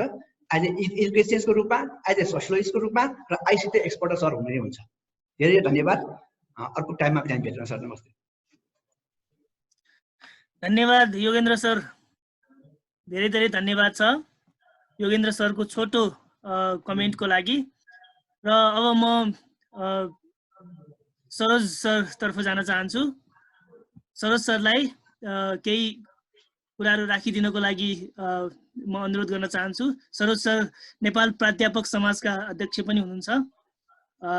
म उहाँलाई यो माइक हस्तान्तरण गर्न चाहन्छु। सबैजनालाई नमस्ते। नरेशजीलाई पनि धन्यवाद। नेपाल इन्जिनियर समाजका साथीहरू सबैलाई हार्दिक बधाई पनि दिन चाहन्छु तपाईँहरूको यो आइसिटी डेको अवसरमा। साथसाथै मनिष पोखरेल सरको प्रस्तुतिको निम्ति धेरै धेरै धेरै धन्यवाद दिन चाहन्छु र उहाँलाई बधाई पनि दिन चाहन्छु। एकदमै जानकारीमूलक प्रस्तुति भयो, प्रभावकारी प्रस्तुति भयो र उहाँले उल्लेख गर्नुभएको देशको निम्ति शिक्षा चाहिन्छ भन्ने कुरा सबभन्दा मुख्य महत्त्वपूर्ण जस्तो लागेको छ। स्क्रिन अफ भएछ कि? अहिले लकडाउनमा छौँ र यो समयमा यस्ता खालका अन्तर्क्रियाहरू सञ्चालन गर्नु धेरै नै आवश्यक र उपयुक्त जस्तो लागेको छ। अहिले धेरैजना अध्ययन र लेखनमा पनि व्यस्त हुनुहुन्छ भन्ने कुरा सुन्दाखेरि हामीलाई खुसी पनि लागेको छ। हेलो, सुन्दैछु सुनिरहेछौँ सरोज दाइ, सुनिरहेछौँ। अब प्रविधिको हिसाबबाट परिवर्तनले गर्दाखेरि समाजमा पनि धेरै ठुल्ठुला परिवर्तनहरू भइरहेको पाउँछौँ। हिजो हाम्रो बाजे बराजुको पालामा ढिलो परिवर्तन हुन्थ्यो। हाम्रो बाजे बराजुहरूले आफ्ना छोराछोरीहरूलाई खेती किसानी मात्र सिकाउन पनि पुग्थ्यो भने अहिलेको समयमा आफ्ना छोराछोरीहरूलाई पुराना कुराहरू सिकाएर नपुग्ने र प्रविधिसँग साक्षात्कार भइराख्नु पर्ने यो जमानामा अब शिक्षाको महत्त्व झनै उजागर हुँदै गएको हामी पाउँछौँ। मूलतः सैद्धान्तिक रूपमा कुरा गर्दाखेरि यो व्यक्तिवादी समाज नाफामा केन्द्रित समाजमा रूपान्तरण हुँदैछ भन्ने कुरा हामीलाई लाग्दछ। अबको शिक्षा पुँजीवादी शिक्षाबाट समाजवादी शिक्षातर्फ उन्मुख हुँदैछ कि भन्ने कुरा पनि हामी अनुभव गर्न सक्दछौँ। अब शिक्षा सामूहिक भावनाको विकास गर्ने खालको शिक्षा आवश्यक हुन्छ। ग्रुप लर्निङको कुरा सरले पनि गर्नुभएको छ। ग्रुप लर्निङ एकदमै इम्पोर्टेन्ट होला। प्रोजेक्ट वर्कहरूबाट सिक्ने भन्ने कुरा पनि धेरै आवश्यक जस्तो लाग्दछ।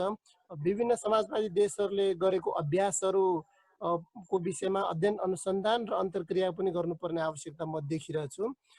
समाजवादी शिक्षामा जस्तै व्यक्तित्व विकासमा समान अवसरको कुरा अनि निशुल्क शिक्षाको कुरा, श्रमको सम्मान गर्ने खालको शिक्षाको बन्दोबस्त आवश्यक छ भन्ने कुरा अहिले हामी एकदम भित्री हृदयदेखि नै हृदयङ्गम गर्दैछौँ भन्ने कुरा लाग्दछ। त्यसैले यो समाज बन्दोबस्तमै परिवर्तन ल्याउनको निम्ति अबको नयाँ शिक्षा बन्दोबस्तले के गर्नुपर्छ भन्ने कुरा लाग्दछ। तर यो अब अहिले हामी हात्तीको देखाउने र चपाउने दाँत फरक फरक भन्ने जस्तै अहिले सरकारले नयाँ नयाँ खालका निर्णयहरू त गरिरहेको छ, तर त्यो अनुसारको बन्दोबस्त चाहिँ गरिरहेको हामी पाउँदैनौँ। जस्तै अहिलेको स्थिति हेर्दाखेरि शिक्षा मन्त्रीले भर्चुअल क्लास गर्ने भनेर इन्टरभ्यूमा भनेको हामी पाउँछौँ। शिक्षाको प्रतिवेदनहरूमै पनि प्रष्ट कुरा छ कि कम्प्युटर पुगेको विद्यालय भन्यो भने 12% छ। त्यस्तै इन्टरनेट पुगेको 13% छ। बिजुली पुगेको विद्यालयहरूको सङ्ख्या कुरा गर्दाखेरि 35% मात्र छ। राष्ट्रिय शिक्षा नीतिले त राम्रैसँग 2076 सालको कार्तिकमा अगाडि सारिएको राष्ट्रिय शिक्षा नीतिले पनि सूचना तथा सञ्चार प्रविधिलाई शिक्षा प्रणालीको अभिन्न अङ्गको रूपमा एकीकृत गर्ने भनेर पोलिसी त अगाडि सारिएको छ। सूचना प्रविधि मैत्री शिक्षाको कुरा पनि गरिएको हामी पाउँछौँ। ई लाइब्रेरी अनि भर्चुअल क्लासरुमहरू सञ्चालन गर्ने, अनलाइन एक्जामहरू सञ्चालन गर्ने कुराहरू त गरेको छ, तर त्यो अनुसारको कुनै पनि कार्यक्रम कुनै पनि प्रोजेक्ट अगाडि लगेको हामी पाउँदैनौँ। अहिले तपाईँ हामीलाई थाहा हुनुपर्दछ कि हुम्लामा लकडाउन भएको सूचना मात्र विद्यालय सञ्चालन भइरहेको थियो, लकडाउन भएको सूचना पुग्नको निम्ति 5 दिन लाग्यो भन्ने कुरा पनि आएको छ। टेलिफोन सुविधा सबै ठाउँमा पुगेको अवस्था छैन। अनि मोबाइल फोन रिसिभ गर्नको निम्ति घरको तेस्रो तल्ला वा रुखमा चढ्नुपर्ने अवस्था पनि नेपालको अहिले यो तिथो यथार्थ पनि छ। शिक्षालाई उत्पादन श्रमसँग जोड्नुपर्ने भन्ने कुरा निकै लामो समयदेखि बहसको विषय बन्दै आएको, तर त्यसलाई पनि व्यवहारमा नउतारिएको अवस्था छ। त्यसले गर्दाखेरि अहिले नेपालबाट विदेश जाने युवाहरूको सङ्ख्या अब त रोकिएको छ, रोकिनेवाला पनि छ। करिब 75% युवाहरू अध्यक्ष खालका युवाहरू गए, त्यही भएर रेमिट्यान्स यद्यपि 33% रेमिट्यान्समा बाँचेको नेपाल थियो। अब के होला भन्ने कुरा छ। अब लाखौं विद्यार्थीहरू नेपाल फर्किने हुन् कि भन्ने कुरा पनि देखिएको छ। यो सबै कुरालाई एड्रेस गरेर एउटा बृहत छलफलको विषयवस्तु अगाडि बढाउनु पर्ने आवश्यकता चाहिँ छ। नेपाल इन्जिनियर समाजले यो सुरुवात गरेको छ, धेरै खुसीको कुरा छ। अब शिक्षाले नयाँ एउटा गति समात्छ कि भन्ने कुरा आवश्यकता महसुस भएको छ। तर यो खालको बन्दोबस्तले, यो पुँजीवादी बन्दोबस्तले सबै शिक्षाका आवश्यकताहरू पुरा गर्छ भन्ने कुरा लाग्दैन। साथीहरू जो यो हाम्रो यो सेसन सञ्चालन गर्नमा सक्रिय रहनुभयो, सबैलाई म धन्यवाद दिन चाहन्छु। आगामी दिनमा फेरि यस्तै खालका विभिन्न विषयहरूमा छलफल सञ्चालन गर्न आवश्यकता म देख्दछु। धन्यवाद रविन्द्रजी, नरेशजी लगायत सबै साथीहरूलाई। धन्यवाद, धन्यवाद, धेरै धेरै धन्यवाद आदरणीय सरोज सरलाई। उहाँले पनि निकै महत्त्वपूर्ण हाम्रो एजुकेसन सिस्टमलाई चेन्ज गर्नुपर्ने विषयमा उहाँले धारणा राखेर उहाँले बिदा हुनुभयो। र मैले यहाँ मेसेजमा साथीहरूको प्रश्न हेरिरहेको छु।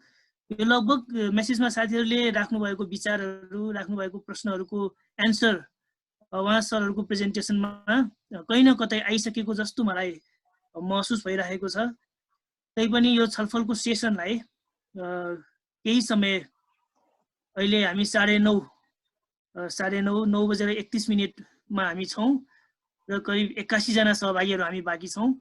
अघि लगभग 110 जनासम्म पुगेको हाम्रो सेसन अहिले 81 जनामा हामी पुगिसकेका छौँ। यो बिस्तारै अब साथीहरूले लिभ गर्दै जानु होला भन्ने हिसाबले अब धेरै नलम्ब्याइकन छोटोमा केही महत्त्वपूर्ण अहिलेसम्ममा साथीहरूले मेसेजमा लेख्नुभएका प्रश्नहरूको जवाफ कहीँ कतैबाट यो प्रेजेन्टेसनमा यो सरहरूको धारणामा कहीँ आइसकेको जस्तो मैले फिल गरिराखेको छु।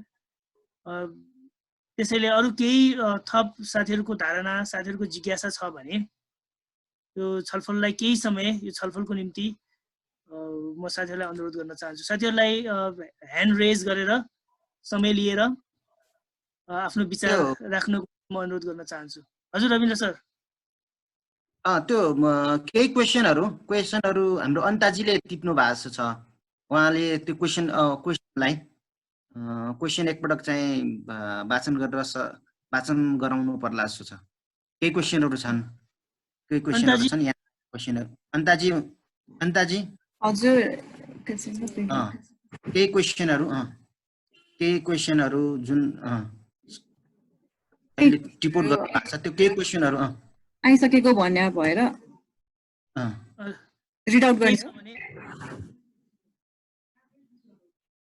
जसै सत्यराम दाइको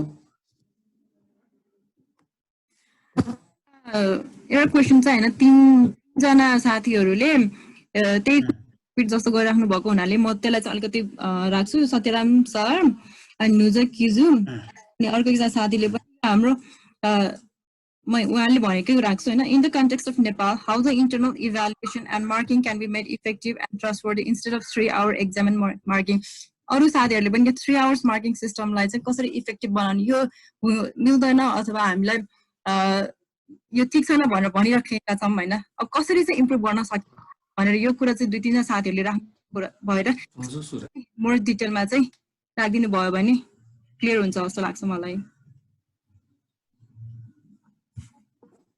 त्यस्तै दैलेखीजीले how could online education be possible in Karnali भन्नुभएको छ होइन। हामीले we should go for online immediately भनिराख्दाखेरि त्यस्तै क्वेसनहरू। विकास शिल्पकारजीले how often universities are collaborating AI projects with industries in Nepal, is there any data and examples भनेर क्वेसन राख्नु भएको छ। ती कुराहरू चाहिँ अलिकति राखिदिनु भयो भने मोर इलाबोरेट होइन हुन्छ कि जस्तो लाग्छ।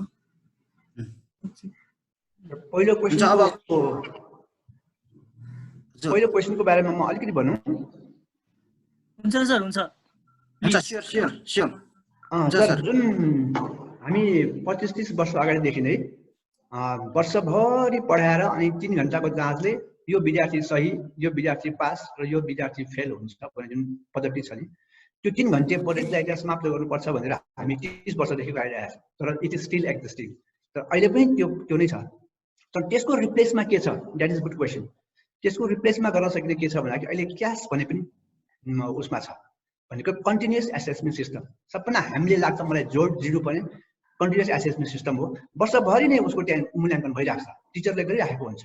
र सरले अघि भनौँ भने प्रोजेक्ट बेस्ड लर्निङवालाहरू त्यो सबै त्यसमा जाने हो अहिले। त्यसकारण घोकायो अनि घोकाएको चाहिँ जाँचमा चाहिँ लेख्नु नआउने परिपाटी भने क्यासलाई कन्टिन्युअस एसेसमेन्ट सिस्टमलाई चाहिँ कन्टिन्यू गर्नुपर्छ। त्यसको रिप्लेस यसले गर्न सक्छ जस्तो मलाई लाग्छ। धन्यवाद।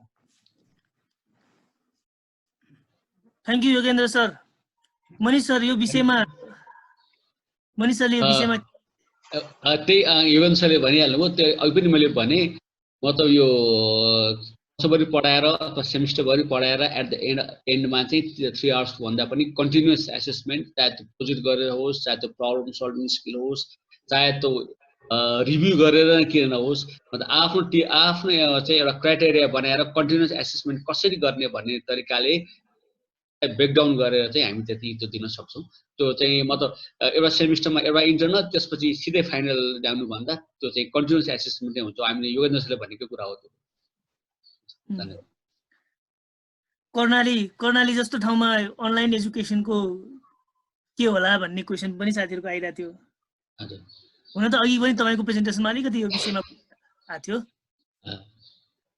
म त्यो पनि अलिकति त्यसमा भनिहाल्छु। यो गत हप्ता चाहिँ मध्यपश्चिम विश्वविद्यालयले एउटा जुम मिटिङ गरेको थियो। त्यहाँ चाहिँ कर्णालीलाई कसरी गर्ने भनेर त्यहाँ कर्णालीले त्यो कुराहरू आएको थियो। कर्णालीमा धेरै ठाउँमा चाहिँ कनेक्टिभिटी छैन, केही लागु हुँदैन भन्ने थियो। र त्यसको मैले चाहिँ के हेरेको छु भने यो कोभिड-19ले हामीलाई एउटा अपर्च्युनिटी के दिएको छ भने कर्णाली जस्तो ठाउँमा पनि कनेक्टिभिटी चाहिँ ल्याउनको लागि हामीलाई बाध्य पार्नु नै हाम्रो कर्णालीलाई चाहिँ राम्रो पार्नको लागि हामी ठुलो अवसर दिएको हो। र किनभने त्यहाँ हामीले अघि मैले भने नि के अरे एन्डमा फुटबल खेल्ने नगइकन फुटबलमा गोल हाल्न सकिँदैन भनेर नगरौँ होइन। त्यो कर्णालीमा गएर त्यहाँको मेकानिजम्स, त्यहाँको भौगोलिक स्थिति अवलोकन गरेर अध्ययन गरेर कतिको कनेक्टिभिटी चाहिन्छ भन्ने कुरोको गऱ्यो भने त्यति ठुलो समस्या जस्तो मलाई लाग्दैन। अर्को कुरो के भने एउटा चाहिँ सिन्क्रोनस नभएर असिन्क्रोनस मोड अफ टिचिङबाट पनि कर्णालीमा चाहिँ सुरु गर्न सकिहालिन्छ। अन्त चाहिँ सिन्क्रोनस होला, तर असिन्क्रोनस मोडबाट पनि जान सकिन्छ जस्तो मलाई लाग्छ कर्णालीमा। यी सब कुराहरूबाट र त्यो मलाई अहिले पनि म के भन्छु भने अब कनेक्टिभिटी छैन, अलिकति हामीलाई इन्फ्रास्ट्रक्चर नभएको त पक्कै हो, तर त्यो ठुलो कुरो त होइन।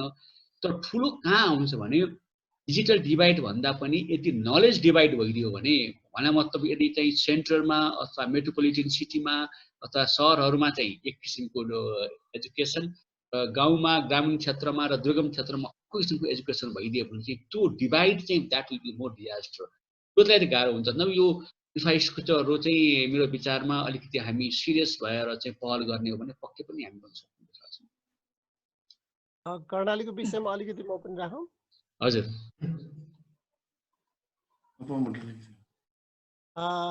नरेशजी। हजुर सर प्लिज। म अलिकति राखौँ। यो लकडाउनको पिरियडमा सहरी क्षेत्रका केटाकेटीहरू सुविधा भएका ठाउँहरूमा टेलिभिजन हेर्ने अनि मोबाइलको मार्फत मोबाइल गेमहरू खेल्ने यिनीहरूमा व्यस्त भएको पाइन्छ भने कर्णालीतिरका केटाकेटीहरू अहिले खेतीपातीमा नै धेरै व्यस्त भएको भन्ने कुरा हामीले जानकारीहरू पाएका छौँ। त्यहाँका केटाकेटीहरू आफै त्यहाँको प्रकृतिबाट नै सिक्दैछन् अथवा भनौँ गाई बाख्रा चराउनेदेखि काममा उनीहरू व्यस्त छन् र उत्पादनमुखी काममा व्यस्त छन् एकातिर। अर्कोतिर जुम्लाकै केही साथीहरूले एफएम मार्फतबाट एसी को तयारी गर्दै गरेका विद्यार्थीहरूलाई कक्षा लिइरहेको पनि हामीले समाचार सुनेका छौँ। त्यसबाट एउटा सरल माध्यम रेडियो हो र टेलिभिजनको पनि केही सम्भावनाहरू कर्णालीतिर देखिन्छ भने अब विद्यालयहरूमा कम्प्युटर उपलब्ध हुने साथसाथै इन्टरनेटको राम्रो सुविधा उपलब्ध गराउने हो भनेदेखि यो आइसिटीको क्लासहरू सञ्चालन गर्न सकिन्छ भन्ने कुरा हो। अहिले शिक्षकहरूको तालिम पनि सञ्चालन भइरहेको छ। त्यहाँ यो जुम को मिटिङहरू र क्लासहरू सञ्चालन भइरहेको पनि हामी शिक्षकहरूलाई त्यस किसिमबाट तालिम पनि दिइरहेको पाइन्छ। राज्यको यदि इच्छा शक्ति हुँदो हो त राज्यको ठुलो लगानी शिक्षामा हुँदो हो त माग त भएको छ 24% यदि शिक्षा बजेट छुट्याइदिने हो भनेदेखि यी कामहरू सबै हुन सक्दछ। तर अहिले शिक्षा बजेट नै 7-8-9% भन्दा माथि नजाने यदि स्थिति रहने हो भनेदेखि यो कुराहरू सबै कुराइमा मात्र टुङ्गिन्छ भन्ने कुरा लाग्दछ। यति राख्छु। हुन्छ अनिताजी, त्यो मनिष सरलाई त्यो विकासजीको क्वेसन एकपटक रिपिट गरिदिने हो कि? विकासजीको क्वेसनको क्वेसन एकपटक विकासशील बुकारजीको क्वेसन गर्नुभएको थियो, त्यो क्वेसनको एकपटक रिपिट गर्नु मनिष सरलाई। म पढ्छु त्यसो भने। मनिष सर, हाम्रो विकास शिल्पकारजीले एउटा क्वेसन यहाँ राख्नु भएको छ। How often universities are collaborating AI projects with industries in Nepal? Is there any data and examples? भनेर उहाँले क्वेसन राख्नु भएको छ। हजुरले अलिकति यसमा। Yes, thank you. कस्तो राम्रो क्वेशन्स, भेरी गुड क्वेशन्स।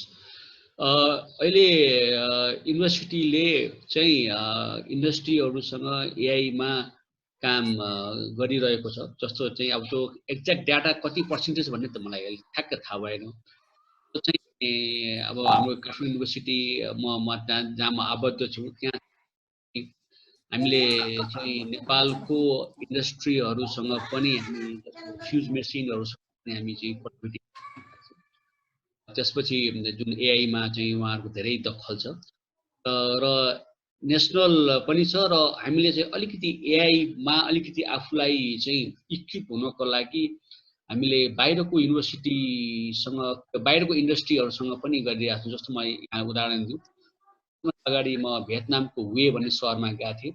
त्यहाँ हुए मेडिकल कलेज, त्यसपछि कोरियाको योन्से मेडिकल कलेज र हाम्रो काठमाडौँ विश्वविद्यालयको डिपार्टमेन्टको बिचमा एउटा एमओयू साइन भएर हामीले के काम गरिरहेको छौँ भने त्यहाँबाट चाहिँ यो दाँतको चाहिँ प्यानोरामिक भ्यू पठाइसकेपछि अनि त्यसलाई लेबलिङ गरेर त्यो दाँतको प्रेडिक्सन गर्ने भन्ने कुरामा चाहिँ त्यहाँ पनि त्यसमा हामीले काम गरिरहेको छौँ र त्यो इन्डस्ट्री बेस्ड नै हो।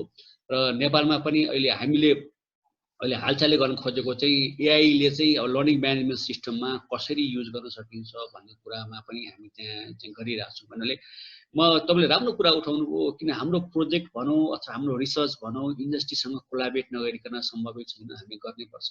अब एकैचोटि हामीले ठुल्ठुलो इन्डस्ट्रीहरूको एक्सपेक्टेसन काठमाडौँमा अथवा नेपालमा गरेर सम्भव पनि छैन।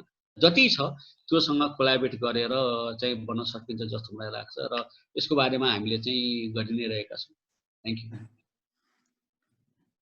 Thank you sir. यसमा केही एउटा म थप्छु, जो चाहिँ सरले भने चाहिँ फ्युज मेसिन भयो।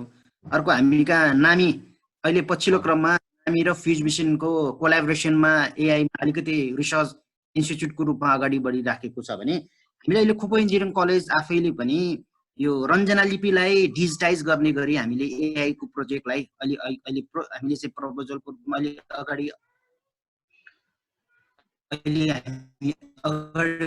बढिराखेका छौँ। हामीले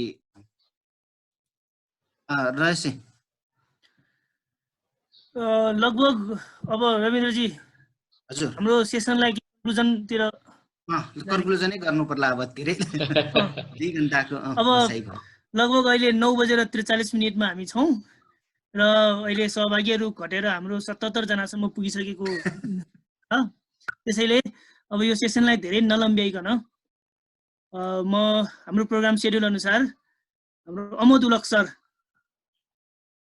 उलक सरलाई म यो क्लोजिङ र हाम्रो यो कन्क्लुजन नोट राखिदिनु न म अनुरोध गर्छु। Amod sir please. नमस्कार मनिष सर, सबै सर म्याडमहरुमा साथीहरुमा म नमस्कार व्यक्त गर्दछु। आज धेरै समय पछाडि यसरी सरहरुसित र आफ्ना विद्यार्थी साथीहरु आफ्नै कलिगहरुसँग बस्न पाउँदाखेरि साह्रै खुसी लागेको छ र यो विषय पनि आइसिटी को विषय भयो। हामी टेक्नोलोजीसँग रिलेटेड स्टुडेन्टहरू भएको कारणले गर्दाखेरि पनि यो विषय अत्यन्त सान्दर्भिक जस्तो देखिएको छ। यो कोभिड यो नआएको भए यसरी हामी आइसिटी को विषयमा यसरी हामी चर्चा पनि गर्ने थिएनौँ होला। यति लामो समय आफ्नो घर घरमा बसेर आइसिटी को विषयमा चर्चा गर्नु भनेको अत्यन्त उपलब्धिमूलक भएको हामीले बुझेका छौँ। र आज को सेसनमा मनिष सरले रामायणको युगदेखि इन्डस्ट्रियल 4.0 र सरकै भर्जन नयाँ 4.1 सम्म पनि छ। म त्यसको लागि पनि सरलाई धेरै धेरै धन्यवाद दिन चाहन्छु। र विशेष त आज हामीले यो नितान्त टेक्नोलोजीसँग सम्बन्धित भएर मात्र चर्चा हुन्छ कि भन्ने कुराहरू पनि सुरुमा उठेको थियो। तर सम्भवतः शिक्षा क्षेत्रमा हामीले गरिराखेको प्रयोग र त्यसमा सुधार्नु पर्ने कुरालाई यहाँ मनिष सरले प्रश्नसँग धेरै कुराहरू आफ्नै विचार पनि उहाँहरूले राख्नु भएको छ। हामी आफै पनि शिक्षण सिकाइ र अध्यापनमा संलग्न हुनेहरूको निम्ति यो अत्यन्त उपलब्धिमूलक भएको जस्तो मैले ठानेको छु। कहिलेकाहीँ हामी आफै पनि पढाइरहँदाखेरि विद्यार्थीहरूमाथि आफैले पनि अन्याय गरिराखेको पनि फिल हुन्छ। म व्यक्तिगत रूपमा पनि आफूले 1-2 घण्टा घोकेर विद्यार्थीहरूलाई त्यही पढाइ राख्दाखेरि मैले केही नजानिकन मैले एकछिन पढेर आएको मात्र मैले विद्यार्थीलाई सिकाइरहेको छु, मैले अन्याय गरिराखेको छु जस्तो भन्ने लाग्छ। मेरो आफ्नो स्किल मसँग भएको नलेज एकातिर हुन्छ भने म अर्कै कुरा उनीहरूलाई पढाइराखेको हुन्छु। र त्यो कि टेक्स्ट बुक मात्र पढाएर बस्नुपर्ने, आफूसँग भएको कुरा पनि दिन नसक्ने त्यस्तो किसिमको करिकुलम हाम्रो युनिभर्सिटीहरूले डिजाइन गरिराखेको अवस्था छ। त्यसैले यी सबै कुरालाई अब चेन्ज गर्नुपर्छ। टिचरले एज अ आफ्नो रोलै चेन्ज गर्नुपर्छ भन्ने कुरा सरले यहाँ प्रस्तुत गर्नु भएको छ। हामी सबैले यो सिकाइलाई यो कोभिड पोस्ट कोभिड पछाडि हामीले इम्प्लिमेन्टेसनमा लान सक्छौँ कि सक्दैनौँ, अब त्यो हाम्रो आफ्नो परीक्षाको कुरा भयो। र साथसाथै यहाँ इभ्यालुएसनको विषयमा धेरै राम्रो चर्चा फेरि पनि उठेको छ। कोभिड-19 पछाडिका हामीले विद्यार्थीहरूलाई मूल्याङ्कन गर्ने कुरा अब चाहिँ 20 मार्कको जाँच लिने अथवा 3 घण्टाको जाँच लिएर हामी इभ्यालुएसन गर्छौँ कि अथवा कन्टिन्युअस एसेसमेन्ट बेस्ड सिस्टममा हामी जान्छौँ भन्ने कुरा पनि यहाँ कुरो उठेको छ। नर्मली जस्तै यो प्रोजेक्ट बेस्ड लर्निङको कुरा भइरहँदाखेरि म आफ्नै पनि अनुभव सुनाउन चाहन्छु। हाम्रो धेरै जस्तो युनिभर्सिटीहरूमा विशेष गरिकन इन्जिनियरिङ इन्स्टिट्युसनहरूमा चाहिँ प्रोजेक्ट बेस्डै अहिलेको करिकुलम डेभलप भएको छ। तर प्रोजेक्टहरूको सुपरभिजन गर्ने जुन सुपरभाइजरहरू असाइन भएको हुन्छ तिनीहरूले त्यो प्रोजेक्टलाई समाप्तै कति सुपरभाइजरहरूले हेरेको पनि हुँदैन। यो वास्तविकता हामीले यहाँ चर्चा गर्नुपर्दछ कि प्रोजेक्ट असाइन भएको हुन्छ तर they never go through that project. उनीहरूले प्रपोजल समेत हेरेको हुँदैन कति सुपरभाइजरहरू। अनि हामीले सुपरभाइजरहरू असाइन गर्दाखेरि पनि एकदमै अनुभवी भनेर हामीले सुपरभाइजरहरू असाइन गरेको हुन्छ तर उहाँले समय दिन सकेको हुँदैन। र हामीले सुपरभाइजर सेलेक्सन गर्दाखेरि पनि युनिभर्सिटीहरूले अथवा कलेजहरूले सुपरभाइजर असाइन गर्दाखेरि पनि फुर्सदै नभएको सरहरूलाई पनि सुपरभाइजर असाइन गरिदिने, उहाँले त्यो गर्नै नसक्ने पनि उहाँलाई उहाँको समय अभाव, ज्ञान भन्दा पनि समय अभाव हुने सरहरूलाई सुपरभाइजर असाइन गरिदिँदाखेरि विद्यार्थीको प्रोजेक्ट कसरी अगाडि बढ्छ, कसरी त्यसलाई गाइड गर्नुपर्छ भन्ने कुरा समेत कलेजहरूमा नभइराखेको अवस्थामा प्रोजेक्ट बेस्ड लर्निङ कस्तो हुनुपर्छ भन्नेमा विशेष इन्जिनियरिङ क्षेत्रमा अहिले बढी हामीले छलफल गर्नुपर्ने जस्तो यहाँ कुरा आएको छ। र एकदमै सान्दर्भिक कुरा कन्टेन्ट बेस्ड लर्निङको कुराहरू गर्नुभएको छ। हाम्रा नयाँ पुस्ता जो पहिलेदेखि मोबाइल र ल्यापटप खेलाउँदै हुर्कने छन् उनीहरूले अब कहिले पनि यो यी विषयहरूमा थ्योरी भन्दा पनि अब प्र्याक्टिकल कुराहरू, कन्टेन्ट बेस्डको कुराहरू, प्रब्लम स्किल बेस्ड लर्निङ गर्ने, टिचिङ गर्ने भन्ने कुराहरू यहाँहरूले उठाउनु भएको छ। यो अत्यन्त सान्दर्भिक जस्तो यहाँ हामीले पायौँ। र म फेरि पनि मनिष सरलाई हाम्रो इन्जिनियरिङ सोसाइटीको तर्फबाट पार्टिसिपेन्ट सबैको तर्फबाट धेरै धेरै धन्यवाद दिन चाहन्छु। एआई को विषय कुरा भएको छ। एआई आज यो एआई कै देन हो। यो जुममा हामी यसरी बसेर हामी कुरा गर्दैछौँ। यो एआई मा बसेर हामीले के गर्दैछौँ, एआई बेस्ड लर्निङ भनेको के हो भन्ने कुरा आउँछ। एआई इट्स अ साइन्स हैन, यो एउटा फिल्ड हो जसमा बसेर हामी अहिले भन्नु पर्दाखेरि यहाँ मेरो साउन्ड प्रोसेसिङ भइराखेको छ, मेरो भिडियो प्रोसेसिङ भएको छ र मल्टिपल सेक्टरबाट र विभिन्न क्षेत्रबाट सबैलाई हामीले एकै ठाउँमा भिडियो प्रोसेसिङ गरेर राख्न सकेको छ। अभियसली यो एआई नै हो, zoom technology itself. So AI को उपयोग कसरी हुन्छ भन्ने कुराहरू चर्चा हुन सक्छ। यो आफै पनि यो एआई को एउटा एप्लिकेसन जस्तो मैले बुझेको छु है। म धन्यवाद अमर सर, धन्यवाद योगेन्द्र सर र सरोज सरलाई पनि म धेरै धेरै धन्यवाद दिन चाहन्छु। पनि यो विषयमा धेरै राम्रो जानकारीहरू हामीलाई दिनुभएको छ। Thank you. धन्यवाद अमर सर। अमर सरको कन्क्लुजन, क्लोजिङ कन्क्लुजन भनौँ यसलाई, क्लोजिङ कन्क्लुजनको लागि धन्यवाद। र यो आइसिटी एजुकेसन लर्निङ डिजिटाइजेसनसँग सम्बन्धित अरू थुप्रै विषयहरूमा हामीले यो यस्तै कन्फरेन्सहरू गर्न आवश्यक छ भन्ने सल्लाह सुझावहरू पनि यहाँ मेसेजमा हामीले पाइराखेका छौँ। अर्को सेसनमा हामी यो विषयमा कुराहरू गर्दै जाउँला। यो सेसनलाई धेरै नलम्ब्याइकन म अब यो रविन्द्र सरलाई यो सेसन समापन गरिदिनु हुन अनुरोध गर्न चाहन्छु। अब धेरै लामो नगरौँ, अब ठिकै छ। फेरि पनि म मनिष सरलाई धेरै चाहन्छु। धेरै साथीहरूको कमेन्ट पनि रह्यो, धेरै राम्रो प्रेजेन्टको निमित्त धेरैले मेसेजमा पनि सरलाई धन्यवादको निमित्त चाहिँ सर दिइराखेको छ। त्यसै गरी सरोज दाई, योगेन्द्र सर, हाम्रो प्रकाश सर, रूपक सर, जदाधर सर लगायतका साथीहरू र हाम्रा विद्यार्थी साथीहरू सबैलाई यो सेसनलाई यसरी एकदम प्रभाविलो ढङ्गबाट अगाडि बढाउनको निमित्त सहयोग गरिदिनु भएकोमा आभार व्यक्त गर्दै यो मिटिङलाई यही समापन गर्दै आगामी दिनहरूमा पनि यस्तै मिटिङहरूको आयोजना गर्नेछौँ। ती आयोजना गरेका मिटिङहरूमा सबै साथीहरूले यसरी नै सहभागिता जनाइदिनु हुन अनुरोध गर्दछु। हस्त, धन्यवाद। धन्यवाद।